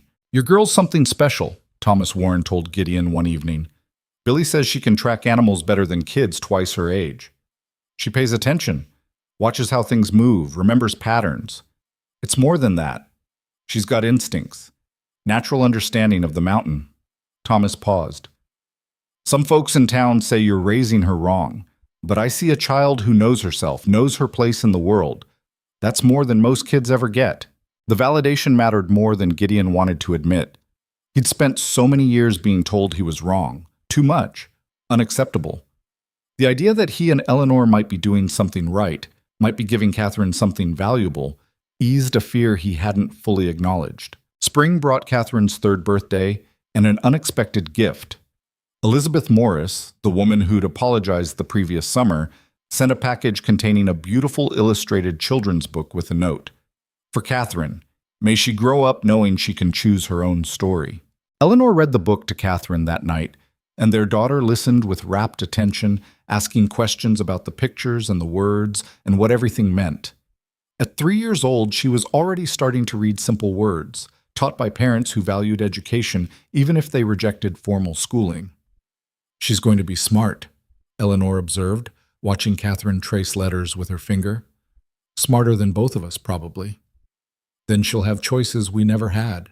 And she'll make them on her own terms, just like we taught her." Summer arrived and brought news that the Pembertons were leaving the territory. Richard's bank had collapsed, taking their fortune with it, and they were returning east to family money and the society they'd never really left. "Lydia Pemberton stopped by the post before they left," Morrison reported during a supply run. "Said to tell you she still thinks you're wrong, but she respects your commitment. Said she hopes your daughter proves her wrong." "She will," Eleanor said with certainty. "Not to prove anything to Lydia Pemberton, but because she's going to be exactly who she's meant to be." The years began to blur together in the way of happy times. Catherine grew from toddler to child, learning to read and write under Eleanor's patient instruction, learning to hunt and track and survive under Gideon's careful guidance. She was 5, then 6, then 7, and with each year she became more herself, confident, capable, comfortable in her own skin in a way her parents had spent decades learning. She was also lonely sometimes. The Warren children visited less frequently as they got older and took on more responsibilities. Catherine had no schoolmates, no constant companions beyond her parents. Eleanor watched her daughter play alone and worried. "We could move," she said to Gideon one night, "down closer to town. Give her more contact with other children." "Do you want to move?" Eleanor thought about the cabin they'd built together, the mountain that had given them permission to exist. "No, but I'd do it for her." "Let's ask her first." They did, sitting Catherine down at the table and explaining the choice. She could stay on the mountain with them, or they could move to town where she'd have neighbors and friends and access to the school. Catherine listened carefully, her young face serious. At 7 years old, she was already starting to think like the woman she'd become, weighing options, considering consequences. "If we move to town," she said slowly, "will there be mountains there? You can see them from town, but we wouldn't live on them anymore. Will there be quiet? Less quiet. More people, more noise." Catherine thought about this. "I like the quiet. I like the mountains. I like it here." She looked at both her parents. "Is it okay if I don't want to move?" Eleanor felt tears prick her eyes. "It's more than okay. It's perfect." "But what about friends? Don't you want other children to play with?" Catherine shrugged. "I have Billy and his siblings when they visit, and I have you and Papa. That's enough friends." She said it with such certainty, such complete lack of doubt, that Eleanor realized her daughter wasn't suffering from isolation. She was thriving in it, the same way her parents had, the same way some people just did when they found the space that fit them. 8 years after Eleanor had first climbed that mountain as a desperate woman with nowhere else to go, she stood on the porch of their cabin, expanded twice now to accommodate their growing family, and watched the sunset paint the peaks in shades of gold and orange. Catherine was in the garden, talking to herself as she worked, telling stories about the plants and the insects, and whatever was happening in her vivid imagination. Gideon was repairing fence line, his movement still strong despite the gray that now dominated his beard. This was what they'd built, not just a home or a family, but a whole world where being different wasn't a flaw that needed correcting. A place where too loud, too strong, too stubborn, too much all became exactly right. The town still talked about them sometimes. The strange mountain family who'd rejected civilization. The child being raised wild. The marriage that shouldn't have worked but somehow did. Let them talk. Let them speculate and judge and disapprove. Up here, 8 miles from their opinions and expectations, none of it mattered. Eleanor thought about the letters she'd written to Gideon all those years ago. The blunt honesty that had started everything. "I'm not a beautiful woman. I'm not graceful or charming or any of the things men typically want. I'm tall and built strong from years of physical work. I have a loud voice and opinions I don't apologize for." She'd written those words as confessions, admitting flaws she'd been told made her unmarriageable. But they weren't flaws. They were just facts about who she was. And Gideon had read them and seen not a broken woman, but a person exactly like himself. Too much for the world below, exactly right for the world they could build together. Gideon joined her on the porch, his work finished for the day. They stood together watching their daughter work in the garden, watching the sun set on another day in their improbable life. "You ever regret it?" Eleanor asked. "Marrying me, staying here, building this life?" "Never. Not once." Gideon took her hand. "You?" "Never." And it was true. There had been hard moments, times when the isolation pressed too close, when worry about Catherine kept her awake, when the weight of the world's judgment felt heavier than she wanted to admit. But regret? Never. Because this life, strange and isolated and completely unconventional as it was, belonged to them in a way that nothing in civilization ever could. They'd built it with their own hands, filled it with their own choices, shaped it to fit exactly who they were. Catherine came running up from the garden, dirt-smeared and grinning. "Mama, the tomatoes are finally ripe. Can we make that sauce you taught me?" "Tomorrow," Eleanor promised. "Tonight, we're having what Papa caught this morning." "Trout again?" Catherine wrinkled her nose but didn't really complain. She'd grown up eating what the mountain provided, and she wouldn't know to expect anything else. They went inside together as darkness fell, lighting lamps and preparing the evening meal. Through the window, the wilderness stretched out in every direction, vast, unforgiving, and perfect. 20 years later, travelers passing through the territory still told stories about the mountain family.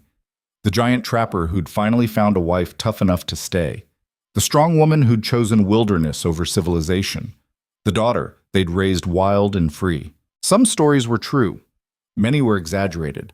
All of them missed the point. The point was simple. Two people who didn't fit anywhere else had found each other and built a space that fit them both. They'd raised a daughter who knew her worth wasn't determined by how well she matched other people's expectations.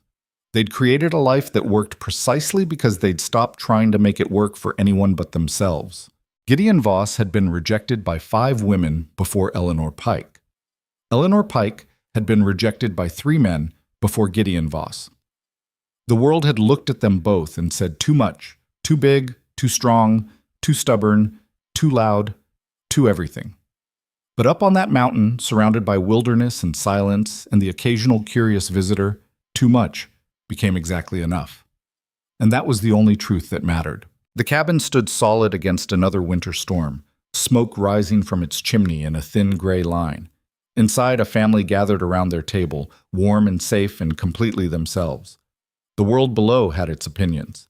The mountain didn't care, and neither did they.